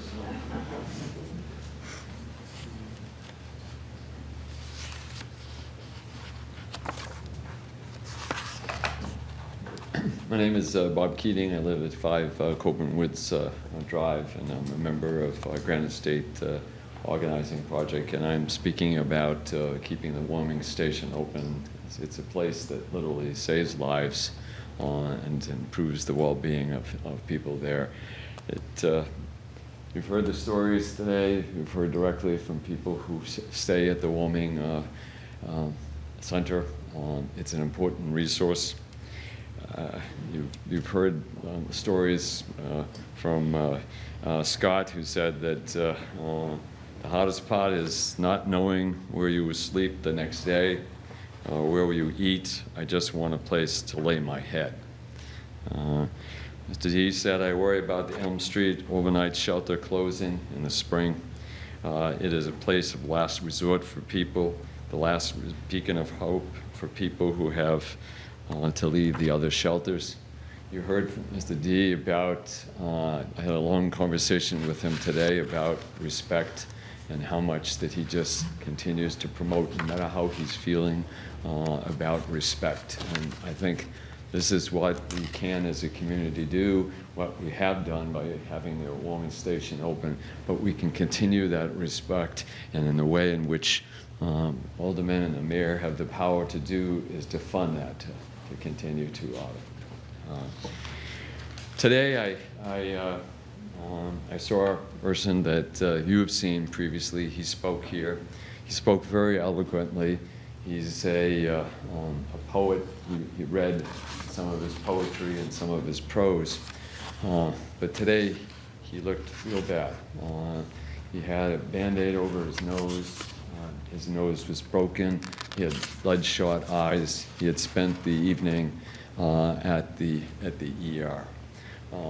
He's struggles with voices, trying to make decisions about what's the right thing to do, and good and evil. He is a deeply religious person, and he just would benefit for having a place with the supportive services there. He even said, because I said to him, look, just keep going to the ER, because they took him in. They took him in, and he could spend the night. You just keep coming there. He says, well, they won't hospitalize you. He says, well, they'll be there to listen to where you is. He just feels so unsafe. It's a regular thing for him, unfortunately. But I've seen him when he's been stabilized, and it's generally when there's more supportive services, around. So I just implore you, we have all the financial resources. I don't know why we're still in this position. Just fund it. The resolution would have been here, but somehow the information didn't come back to get the resolution with the finances. So it's the right thing. Thank you. Thank you. Remarks by members of the board. I'm going to start over here. Alderman Lopez. Oh, first dibs, again. So first, I want to thank everybody who came out to speak, and I hope we all realize what it takes to come from that kind of situation and speak from the heart here to us. That's not an ordinary thing. I think it's an honor for me to hear people with that much trust and that much faith in us and this board to do what we can to help them. I think a lot of wisdom was shared as well, and it's very easy to kind of speed past some of it, but some of it is very moving, and I think we should let ourselves be moved, because this is something that I can speak all day about how financially effective it is to intervene with people before they get into crisis. And we can hear law enforcement say when we allow these situations to pile up, they become security issues. It's common sense fiscally, in my mind, to intervene at a manageable point before situations get out of control. And for many of the individuals that are staying at the warming station, I think they're past that point, but we can still bring them back. And I know firsthand that there are a lot of organizations that are working to do that. And the missing piece, 9 times out of 10 from what I've seen in housing recovery, is making sure that you find the person when you need to reach them for a resource or a service that's become available, and making sure that they have a trusting relationship with you so that they're willing to hear you out and go into a situation that's strange and new. So I think the warming station is performing an essential role. I believe what we really need to be doing is moving forward on a resource center and an emergency shelter model. But I also heard all of the promises, I heard all of the intentions, and I don't see any results. So I think I would definitely be supportive as alderman of continuing the warming station until we have a viable solution, particularly in light of the fact that we have passed the ordinance last year, which applies consequences to being unsheltered. I also want to just leave you with a thought. Some of the speakers spoke very eloquently, and I have a quote from somebody who I really appreciated speaking, which I hope it's okay to share. Last year, a lot of the terminology and a lot of the characterization of the people who are unsheltered in Nashua was, they're from somewhere else, they're from Manchester. And the individual that I'm speaking of was reflecting one night at the warming station, and he said, you know, I never thought when I was going to school here 30 years ago that this is where I was going to be coming to for survival in the middle of the freezing weather. These are not people who are from somewhere else. These are our own people coming back.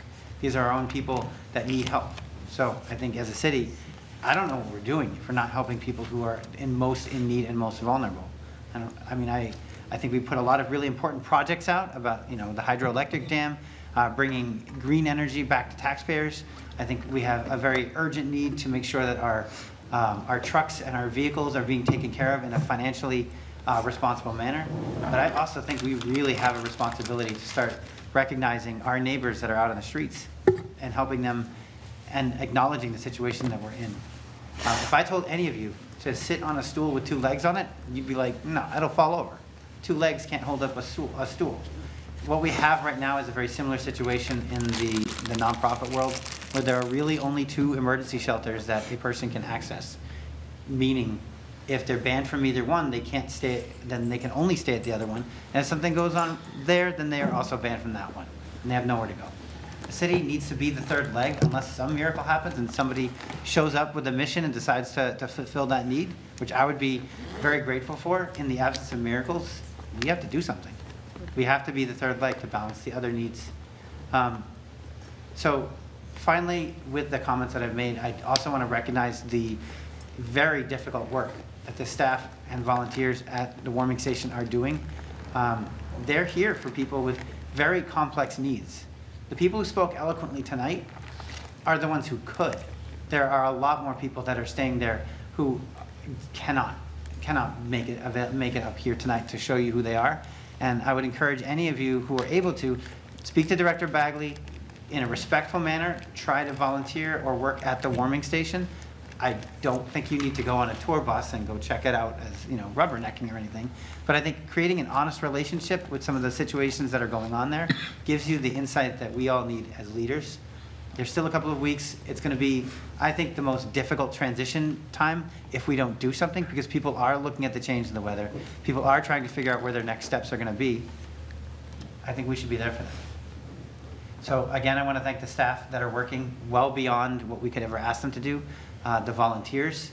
I feel like I want to acknowledge Alderman Thibodeau, who is still volunteering there, former Alderman Thibodeau. He stuck to his word. As an elected official, he wanted to step up and do stuff. And even beyond his election, he's still out there volunteering. I think he's a good role model for all of us to look at. I think there's a lot of good work being done at the warming station, but I think we need to do a lot more. Thank you. Alderman Morgan. I invite you all to imagine this news headline with me. Local advocates turned possible ICE detention center into shelter and transitional housing. Let that sit with you for a minute. So the next question is who is responsible for this and where? And so this is a collaborative approach that will have to be between private sector, private fundraising, nonprofits, government. Our nonprofits pick up where government stops.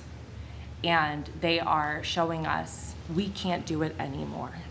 We can't do anymore. And so really, I wanted to commend and show my gratefulness to the GSOP and their ability to step up, stand out front to gather, their advocacy, their activism, their work. And while I don't have an answer, somebody out there does. And collectively, we can do this together. Thank you. Alderwoman Kelly. Thank you. A few points here. I just wanted to talk about hydroelectric. When we talked about that, one of the things that our sustainability manager talked about was that as a city, we were very committed to being green. And as stewards of taxpayers' dollars, it's not our job to turn a profit. It's our job to give them the right services for the tax dollars that we collect. And we have seen it again and again in our Imagine Nashua and a lot of other documents that this is an important thing for this city. So that's what I have to say about that. While I'm up on my soapbox, I am going to talk a little bit about the State House, and in a little bit of a different way. We talk a lot about local control. That's what we have. We have local control, but there's so many pieces of legislation that come through and fly in the face of that. Open enrollment's just one of the more recent ones. Spending caps for school districts is also being contemplated. A voucher system that's going out of control with no transparency, which is taking money from our school districts. And then the real doozy, a piece of legislation a couple of years ago that was targeted specifically at Nashua to put back a spending cap. And then you come and you talk to us about, you don't take care of your infrastructure. You're not, this is too expensive. This building that we've made work for 50 years. And it wasn't working. People talking about snow in their office. But you can't say you have local control and then handcuff us, because the only way that we can fix those things is through local property taxes. So that's my soapbox there. And then I'll end by just addressing the people who are here from GSOP. I just thank you very much for coming forward to remind us that homelessness just didn't go away for the last couple months. And many of us are intimately aware of the fact that Bobby Bagley and her team are working really hard at the warming station. But that is not a forever solution. We all know that, and we talked very much in depth about that in this chamber. Things aren't going to happen overnight, but it's going to become a very visible problem again as things get warmer. So I'm sure it's unsurprising to everybody that I'm still committed to working on short and long-term solutions, and I would happily bring forward a repeal of those pieces of legislation. Alderman Johnson. Thank you very much. I'd like to thank everybody who came tonight. And I have spoken to some people on the phone, and I have sent emails to Ms. Bagley regarding keeping the warming station open longer, because I had a lot of emails, people appealing. I did get an answer from her, and I'll be more than happy to read it into the record. Thank you for your email. We do realize there are many concerns regarding the status of individuals who are experiencing homelessness at this time. The Elm Street Warming Station was operated as a public health protective factor to prevent death related to exposures and extreme cold weather, serving as an overflow to support other existing shelter services provided by the Mission and the Soup Kitchen and Shelter. The operation period of December 1 to April 15 coincides with other winter protective services offered in Nashua and the state. The operations will close on April 15th. The ES warming station was meant to be temporary for a time period where folks would have been at a greatest risk for harm due to being outside overnight. This threat is minimalized as the weather conditions become less cold.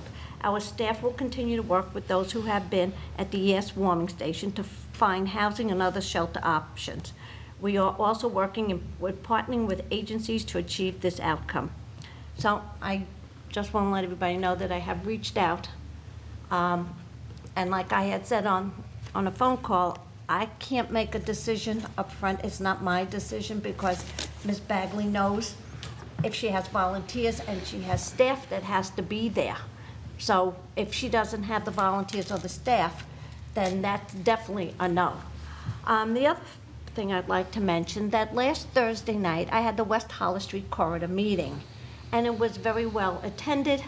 It was a great meeting. It was about an hour. I called the mayor's office. I thanked the mayor for coming. I called Director Photo and thanked her and her staff for being there. I'm really saddened that no alderman at large, except for President Wilshire, attended the meeting. Everybody knew about it, and it's sad because I know there was a meeting here at 7 o'clock, and I made it here after, but I had said even if you could make it a half hour, it would have been nice to hear the presentation and hearing what the people in Ward 5 are talking about. And thank you, President Wilshire, for coming to the meeting. Thank you very much. Alderman Senate. Thank you, Madam President. And thank you to everybody who came and spoke tonight.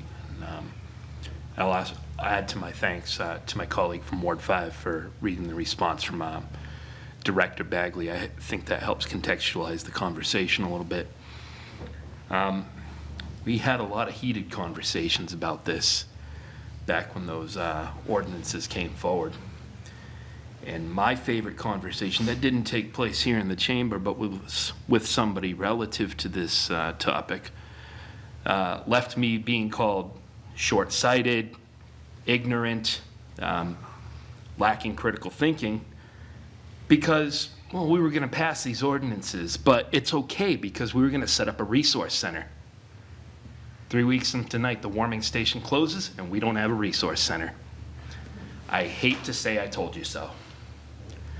I voted against all those ordinances because any of us in this room could have seen this coming. And here we are. We don't have a resource center, and we're about to close a resource for our homeless population. I think that's abhorrent. I think that's inhumane. And I think we backed ourselves into this corner. I know that we ask the world of our public health department, and I understand that they don't have the world to work with. They work on what amounts to a shoestring, and that's a shortcoming here in the city. What I don't think is proper for us to do is to close a door without leaving a window open. I put that into action with the input of some of the folks that are here tonight when we passed the no camping ordinance by amending it so that it couldn't go into effect until that warming station opened on December 1st. We, and myself included, we left the back end wide open because now we're going to close that warming station and we don't have a resource to serve as that next step. And so I know 3 weeks is basically crunch time. I hope we can see something. I will support something, whatever it takes, to open that window where we're shutting that door. But again, as was stated earlier, none of us around this horseshoe have the unilateral power to just direct that or make that happen. I'm happy to engage in those conversations and I'm happy to support those efforts, but I hate to see where we're at now, and I hate that we've done this. Thank you. Alderman Sullivan. Thank you. I wanted to explain my no vote on the bonding resolution around the DPW garage. I know I've said before that it was really a no on principle, not necessarily what was actually in the bonding resolution, but the principle was, I had stated before that I thought with this specific project, we had spent $2 million to get an initial cost design. We had a number. We've been floating the number out there of about $54 million for plus minus 6 months. What I would have liked to have seen is maybe $57 million in front of us, so we can discuss about the whole project, decide on the project, if we're going to move forward on it yet or not. What was interesting last night is in the meeting, 98% of the discussion was around the entire project. We had a great presentation that tied together the business case, something that I had been asking for. How long does it take for this project through achieved savings to pay for itself? We had all that. We should have had the entire amount put in front of us tonight, debate that question, move on, and get moving with this thing, up or down. That's what I felt should have happened. That's why I voted no. I know that may sound a little wonky for logic, but that's how I think about things. What happens is, if this happens again, excuse me, if you spend a little bit of money on design and then a little bit more money on design, then what you have is what's called a sunk cost trap. Because if you've spent $5 million designing a building and then you decide whether or not you want to build it, then what sunk cost sounds like is, well, we've already spent the money designing it, we might as well build it. So that to me just seemed backwards. So I voted no on it tonight for principle. I hope going forward with the fire station or any other major infrastructure that we have, that we look at the entire project and debate it and move forward that way. And I'll leave my comments there. Thanks. Alderman Dowd. Yeah, this year's budget is going to be very challenging for a number of reasons. And the first challenge is that after consulting with members of the Budget Committee and division directors, April was going to be a challenge for meetings. So we're moving most of the start of the budget out into May. We're still going to have the opening budget meeting on the 16th with the mayor, but the next meeting will be with this is still draft. But it looks like this is coming together, that Tuesday, May 5th would be the next meeting after that. And we're going to have to move the public hearing on the budget to June 8th. So just wanted to give people a heads up that the budget meetings will be primarily during the month of May. And I'm asking the public, instead of waiting with your questions for the public hearing on the budget, that when the specific subjects that you're interested in are being discussed in the budget meetings, that you be there, so that those questions could be answered before we get to the public hearing. Thank you. Alderman Gregg. Thank you. So I appreciate the comments from all of my colleagues today, and I especially appreciate those that came out to testify. I think one of our biggest problems is abuses really fester in silence and kind of hiding things, and so putting that human element to it was great tonight, because when we talk about our unhoused, we're not just talking about statistics, we're talking about our neighbors. And just because we have a camping ban and we said, well, we don't see them here anymore, that doesn't mean they cease to exist. And we're judged, with the job that we do, not just based on taking care of the prosperous in our community and taking care of those money issues, but also taking care of our most vulnerable. We have a mighty charge on this horseshoe to take care of the entire city. So we are far from solving a problem that's gone on since biblical days. But I think that I'm hearing a commitment to really try to work on this and provide more services. So I certainly hope that we continue to keep this dialogue open. I also hope that neighbors continue to trust us with these testimonies on what they're going through, because somewhere in there, there's something we can solve. So I just am very grateful for all of that and everybody's work tonight. Alderman Tebow. Thank you, Madam President. I think the budget season is way tight. In a budget season, that's probably going to be the tightest we've ever had to deal with as far as the money. I get very concerned that a lot of it's getting pushed to May, just because I think we really got to go over it with a fine-tooth comb. To Alderman Sullivan's point, and I think Director Cummings had made it, I don't know, at one point during one of these meetings, you can always save those plans. And I do get his point. I get your point, because I think you're right. We could debate it. Well, why don't we debate it earlier? We could. I don't see why not. I'm not opposed to that. But the point of doing the plans, you still have them, even if you can't do that project maybe for 2, 3, 4 years. You can put them away. Now, I don't know if that's prudent. I don't know if 10 years from now, if you still have those plans, those are the plans that you would make, right? So, but I get your point on that. As far as the issues of the warming station, no one said here when we were doing those ordinances that we were going to solve homelessness by putting a camping ban in.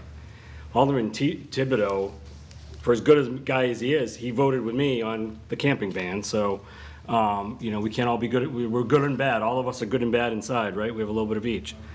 So it's. We have a lot of people saying, well, we should do something, we should do something, we should do something. Well, it's 3 weeks away. Why don't we have any legislation?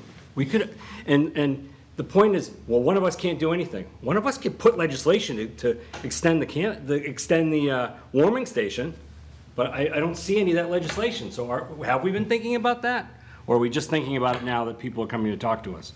So, I don't have any legislation to vote on. I can't vote on that.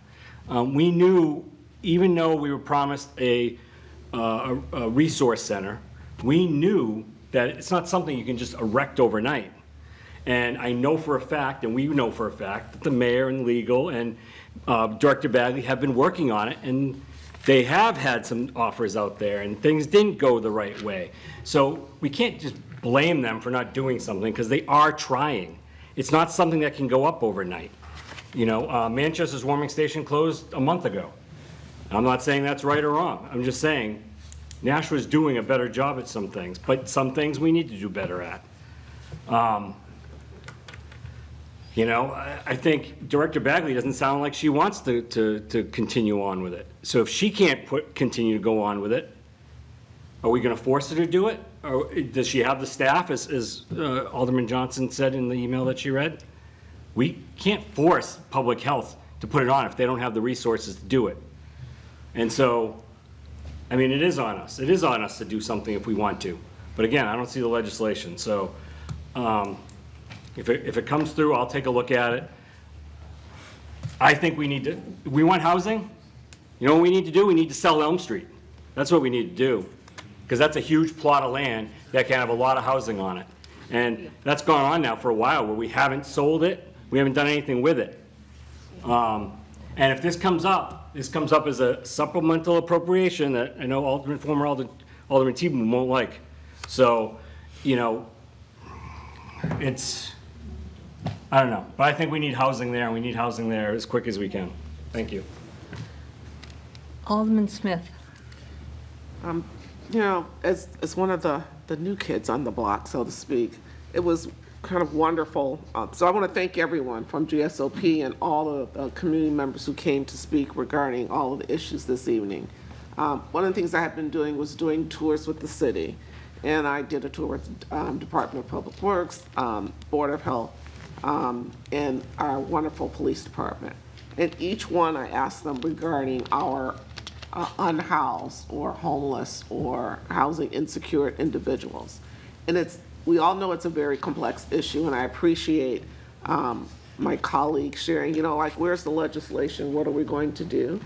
And I think I just want to put that out there, you know, that we knew that this was coming. There are our community members. We just don't want to turn individuals, quote, back out onto the streets. That is not the issue. My conversation with Director Bagley even had to do with, everyone keeps saying resource center. She's like, well, that's not the answer, because people can't live at the resource center. The answer is housing. And one of the things I really appreciated when I did the ride-along was being able to see, one, where individuals had been camping, where the encampments were, and the conversation with the officer talking about the communities that the individuals had established. And I think, you know, once again, putting the humanity back on this and then saying, okay, so we need to take care of our community members. And you're right, we can't just put it just on the health department. And they don't have the staffing. I was shocked to hear that there are going to be some individuals who will lose their jobs or their positions in the Department of Health this June because positions aren't being funded. So we really need to kind of step back and take a realistic look at this particular situation and put some real solutions out there. You know, we know what we need to do. We need housing. There are, whether it's sell Elm Street or find some other facility. What struck me was the number of abandoned buildings and structures that I saw around the city. I'm like, well, what are we doing about this? Who sold this? Who owns this? Are we not asking the right questions? Are we not looking at the resources that are right there in front of our face? We need individuals also that are going to be able to help us to provide services for the individuals who are currently using the warming station. It needs to be extended. It needs to be extended. It needs to be extended because our problem, the situation, has been extended. So we've got to look at this and deal with it realistically. Not all of us are going to leave from here. Most of us, we are fortunate that we're going to leave here and probably go, quote, home. Everyone in Nashua needs to be able to leave and go someplace and call it home, even if it's temporary housing. So we need to, you know, put our great minds together and to come up with a realistic solution, because that's the only thing that's going to work. And even if it's a temporary, and temporary might be a 1, 2, 3, 4-year solution, because at one point, Elm Street's not ready for individuals to actually live and sleep there. It's a warming station. It's a respite. It's just a place where people are they have a place to be so they're not on the street. But they're not, it's not the Ritz-Carlton. People don't have hot showers. They're getting granola bars and some food and some nutrition. So I think we need to stop looking at putting a Band-Aid on certain situations and be realistic and take care of the members of our community. And I know that we can do that. I know that we can do that. And we just have to do it. Alderman Chess. Just as a reference, Mr. Keating, I'm assuming is saying the budget stuff didn't necessarily fall flat. I have been slightly in a sleep-deprived state, so maybe not as well as I could be due to having a kid recently. Been trying to get budgetary information, playing a bit of phone tag with Director Bagley. Previous conversations with her, we've talked about the difference between having volunteers versus hiring people to be able to keep it open, and it sounds like there's issues having volunteers for a longer term basis. So the idea is to get pricing information for keeping it open long term. Again, I've struggled in the near term due to that, and maybe foggy thinking due to all this, but it sounds like so many people approve of this that the reason for doing that is mostly to get the finance piece to be able to put a legislation through. This would be a first legislation for me. I don't even care if I'm the one who puts it in, but clearly everyone's saying they agree that there needs to be a place where people put their heads at night. I would welcome any and all support in trying to get a legislation through like this. I'm trying, maybe not doing it too successfully, but based on previous conversations, at least I would estimate, not that that means anything, somewhere in the scale of a few $100,000 to keep it open for a year, just based on somewhere in the park of $150K to keep it open for that December to April timeframe. But regardless of what it is, we spend way more money on that, on things that are less important than people having a place to put their head at night. I don't know medium-term solutions, long-term solutions, but people aren't allowed to sleep outside, nor should they have to anyways. And this is the only thing we have available to us already that's closing. And people are saying they'll support things if a legislation's put through. Anyone, I welcome support. Like I'm trying, maybe struggling a little bit, but 100%, like it sounds like we have enough support to get this through. And anyone's like, if a legislation's coming through, some of you have a lot more experience on getting a legislation in than I do. So especially again in this state, but please, I would like that support to help get something in. And that's what we do, what we can do right now. Like we have so many every single person I think before me has said something, and most of them have said we need to keep this open. So that's exactly what we do, and I'm happy to be the person you talk to help. But yeah, I would welcome assistance, and then it sounds like we can very easily vote on this and get it moving. The difficulty obviously being that we don't have enough alderman meetings to be able to have the first reading and second reading before it's set to close. So I'm hoping I can stop playing phone tag and actually have a good conversation with Director Bagley, and maybe we can have a 2-week extension or something on a volunteer basis. But I guess, please to all, I welcome assistance on getting that legislation put forward so we can hopefully hear it in 2 weeks. Alderman Clee. Thank you. I'm going to put the mayor on the spot to start.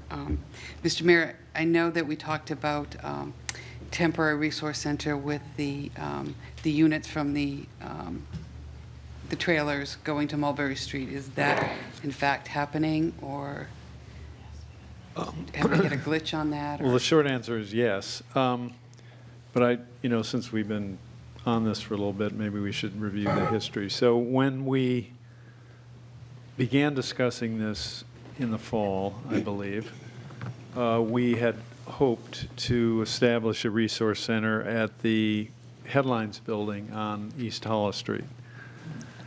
And for a short time, we owned the property because we had taken it by taxes, but the owner had a right to redeem under state law and did that. So they took and they paid all the back taxes plus penalties.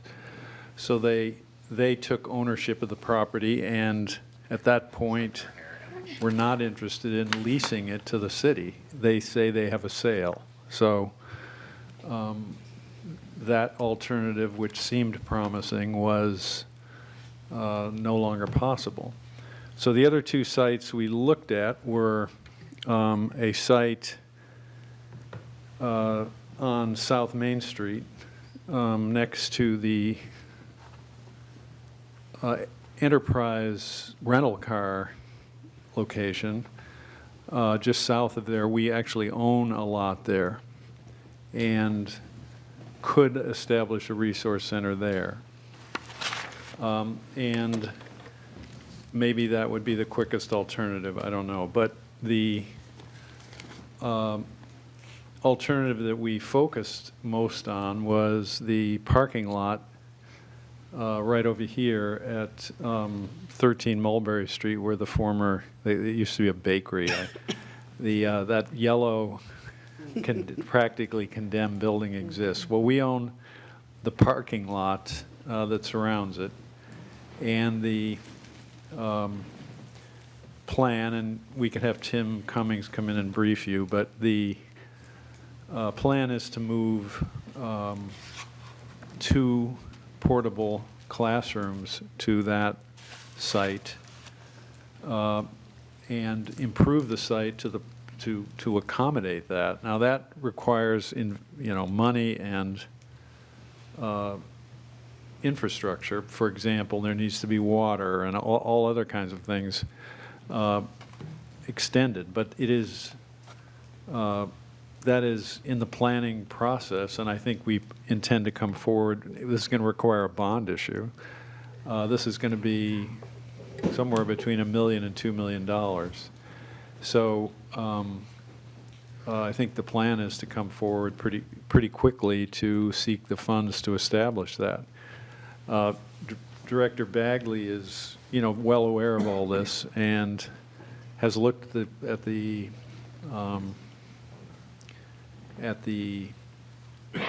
classrooms and seems pretty satisfied with them. And if you go out to Broad Street School, where the school department uses a couple of these portables for, I don't know, they've got, I forget what function they use, but I think it has to do with meeting with parents. In any event, they have 2 of these portables together, and they've sort of fixed it up. It looks pretty good. So, I mean, as an example of what can be done with these portables. So that's the plan. We'd be glad to come in and brief you again on exactly where, or Tim Cummings would be glad to, I'm sure, come in and brief you on exactly where we stand with respect to the timing. But that is, a general outline of what's happened. Madam President? Thank you. It's Birch Hill, not Broad Street. Birch Hill, yes, sorry, Birch Hill. Alderman Clee? Thank you, and thank you, Mr. Mayor, for that update, and I appreciate that. And I brought that up because I wanted to say that the city hasn't ignored things. I'm also an advocate for at least extending the time for a little bit, because last night Director Photo made a comment off the record, actually, so I apologize for saying this out loud, that we've kind of heard that there's a chance of another large storm coming before the end of April. So knowing that, I would like to see this extended for that particular reason. Whether or not we could extend it into the summer, I'd also like to know if we did extend this, what is going to be the effect of those that have put a bid on the property? Are they going to run away saying you guys aren't really serious about it and so on? So I think that that whole conversation has to happen. We talk about, you know, let's get housing in there, and there is one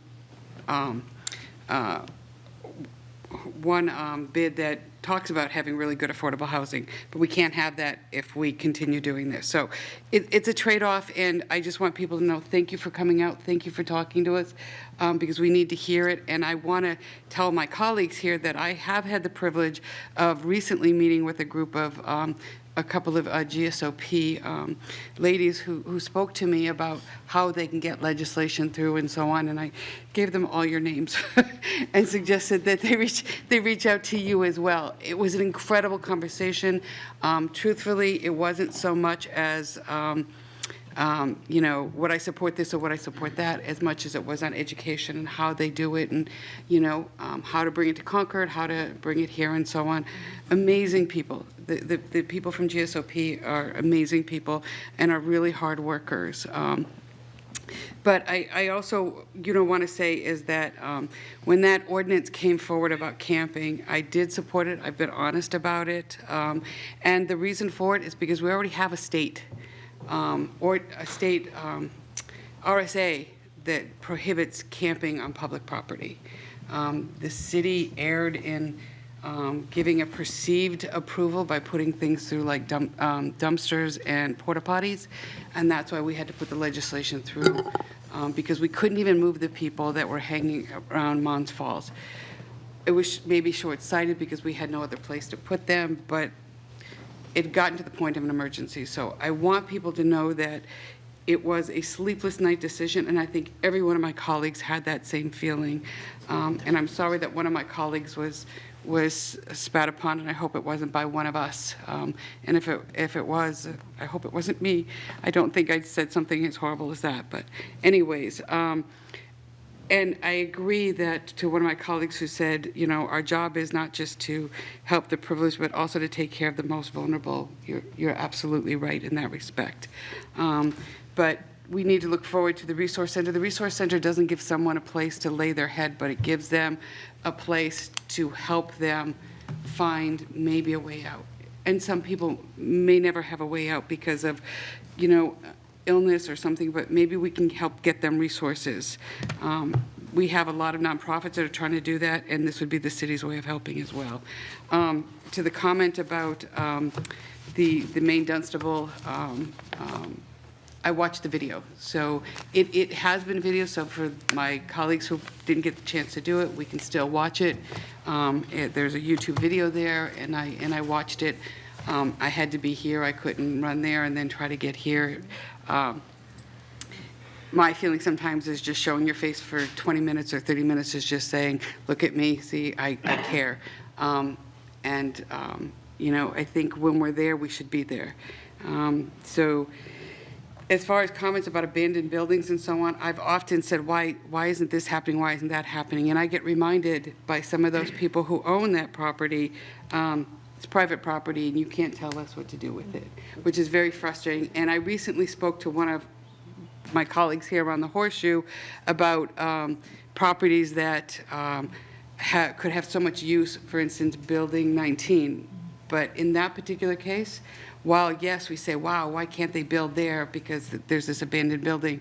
Well, there's also settlement stuff that's behind it that says if they do anything that they lose their settlement, that agreement. So there are things that we don't always know. So to just point to a building and say they should do something with it, it makes us sound great, and I didn't mean that against you. I apologize if it comes up that way. Explore the possibilities. Yeah, but we should explore the possibilities, but there are also some things behind it. So, but I'm going to say, for the record, I do think we should extend at least to make sure we get past that storm in April. But we can do first and last reading all in one shot, but whether or not Director Bagley would have the resources is a whole nother thing. So we don't want to put her into a bind. And I commend all the volunteers that have been there day after day, night after night. So thank you, Madam President. Alderman Clemmons. Thank you, Madam President. Yeah, I do want to thank everyone who came out this evening and spoke on a lot of different topics. But I kind of wanted to recap since last summer what we've done to try to address the unhoused situation. We did the camping ban, which controversial, I understand. I was on the side of putting that in place because I believe that it was a public health hazard. That being said, we have moved fast with a lot of the things that we've done.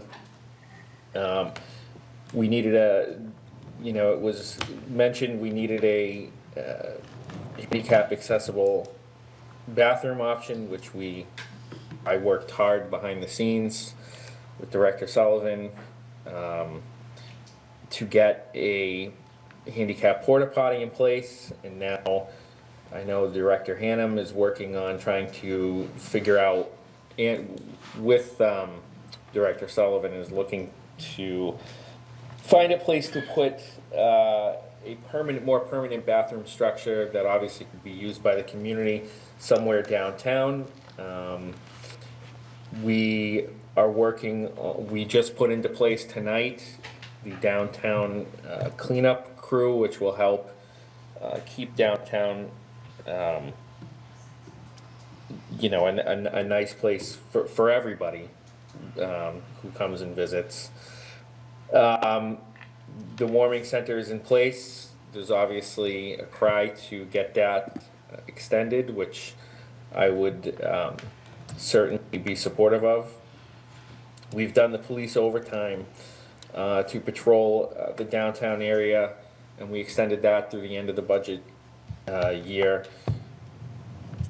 In addition to all of that, I have been pushing and working hard behind the scenes with Director Cummings to try to get the resource center up. We looked at many different places, as the mayor has indicated, and came on using the two portable buildings that are over, actually near the warming center at Elm Street, to the Maple Street lot, to be used in the future as both the resource center and perhaps a warming center.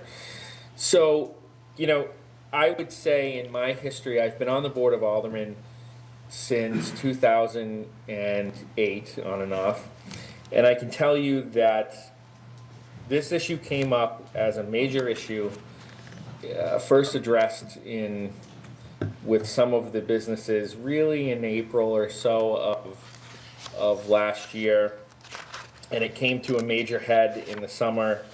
I want to say around the August-September timeframe last year, and we have accomplished, I would say, 75% of the bullet points that I just went through. The extra police patrol hopefully will be in the budget this year. Like I said, we're working on the bathroom. The porta potty is not a permanent solution, but it is at least something that we could immediately put in place. The resource center, it sounds from the mayor, is going to be coming up soon for us to be able to vote on. And, so this has been one of the fastest moving things that we have tried to do with many different approaches. And in all of my years on the Board of Aldermen, I've never seen anything move this fast. And that, honestly, is a testament to the community of Nashua. Not just the business folks in downtown, but also the people who spoke tonight.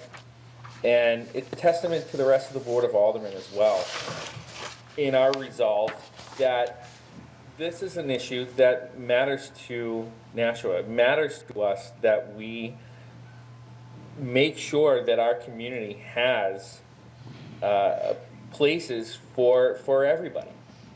And that brings me to my final point that I want to bring up, and that is that the state government and the federal government are not supportive of unhoused people. They just are not.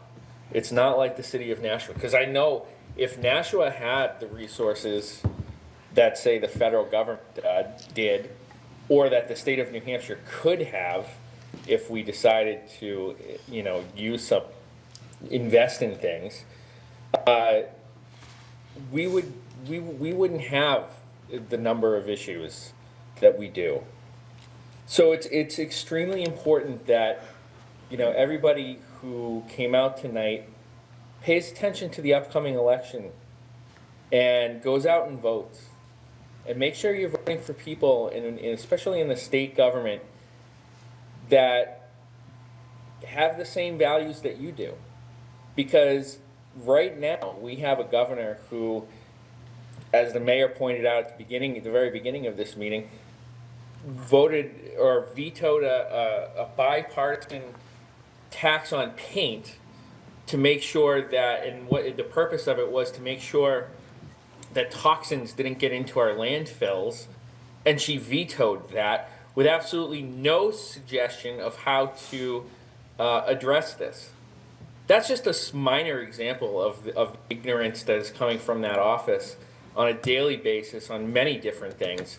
And so again, I would recommend that you pay attention to who your legislators are, pay attention to who the governor is, pay attention to the executive council. This is your state government. You want to address the homeless population in Nashua, in the state of New Hampshire, it's got to come from the state. It's got to come from the federal government. And we can't do it. Nashua's not going to be able to solve this problem on its own. So I recommend to pay attention to who you're voting for, pay attention to who's in power now, and if they're not doing the right things, vote them out. And that's all I have, Madam President. Thank you. Thank you. Committee announcements. Alderman O'Brien. Yeah, the Infrastructure Committee and joint meeting have been canceled. So my committee, you're the best. You get the night off. Thank you. Alderman Dowd.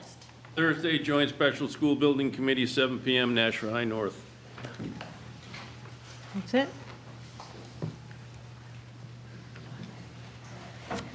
Oh, yeah. We will be having a special Board of Aldermen meeting on Thursday, April 9th to discuss community power, 7 p.m.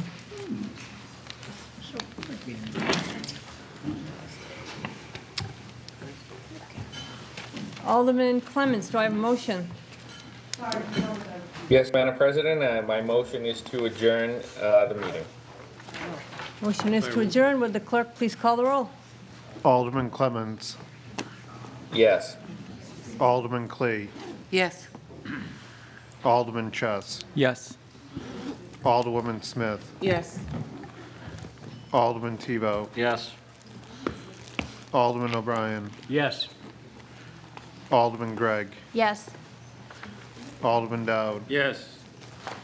Alderman Sullivan. Yes. Alderman Senate. Yes. Alderman Johnson. Yes.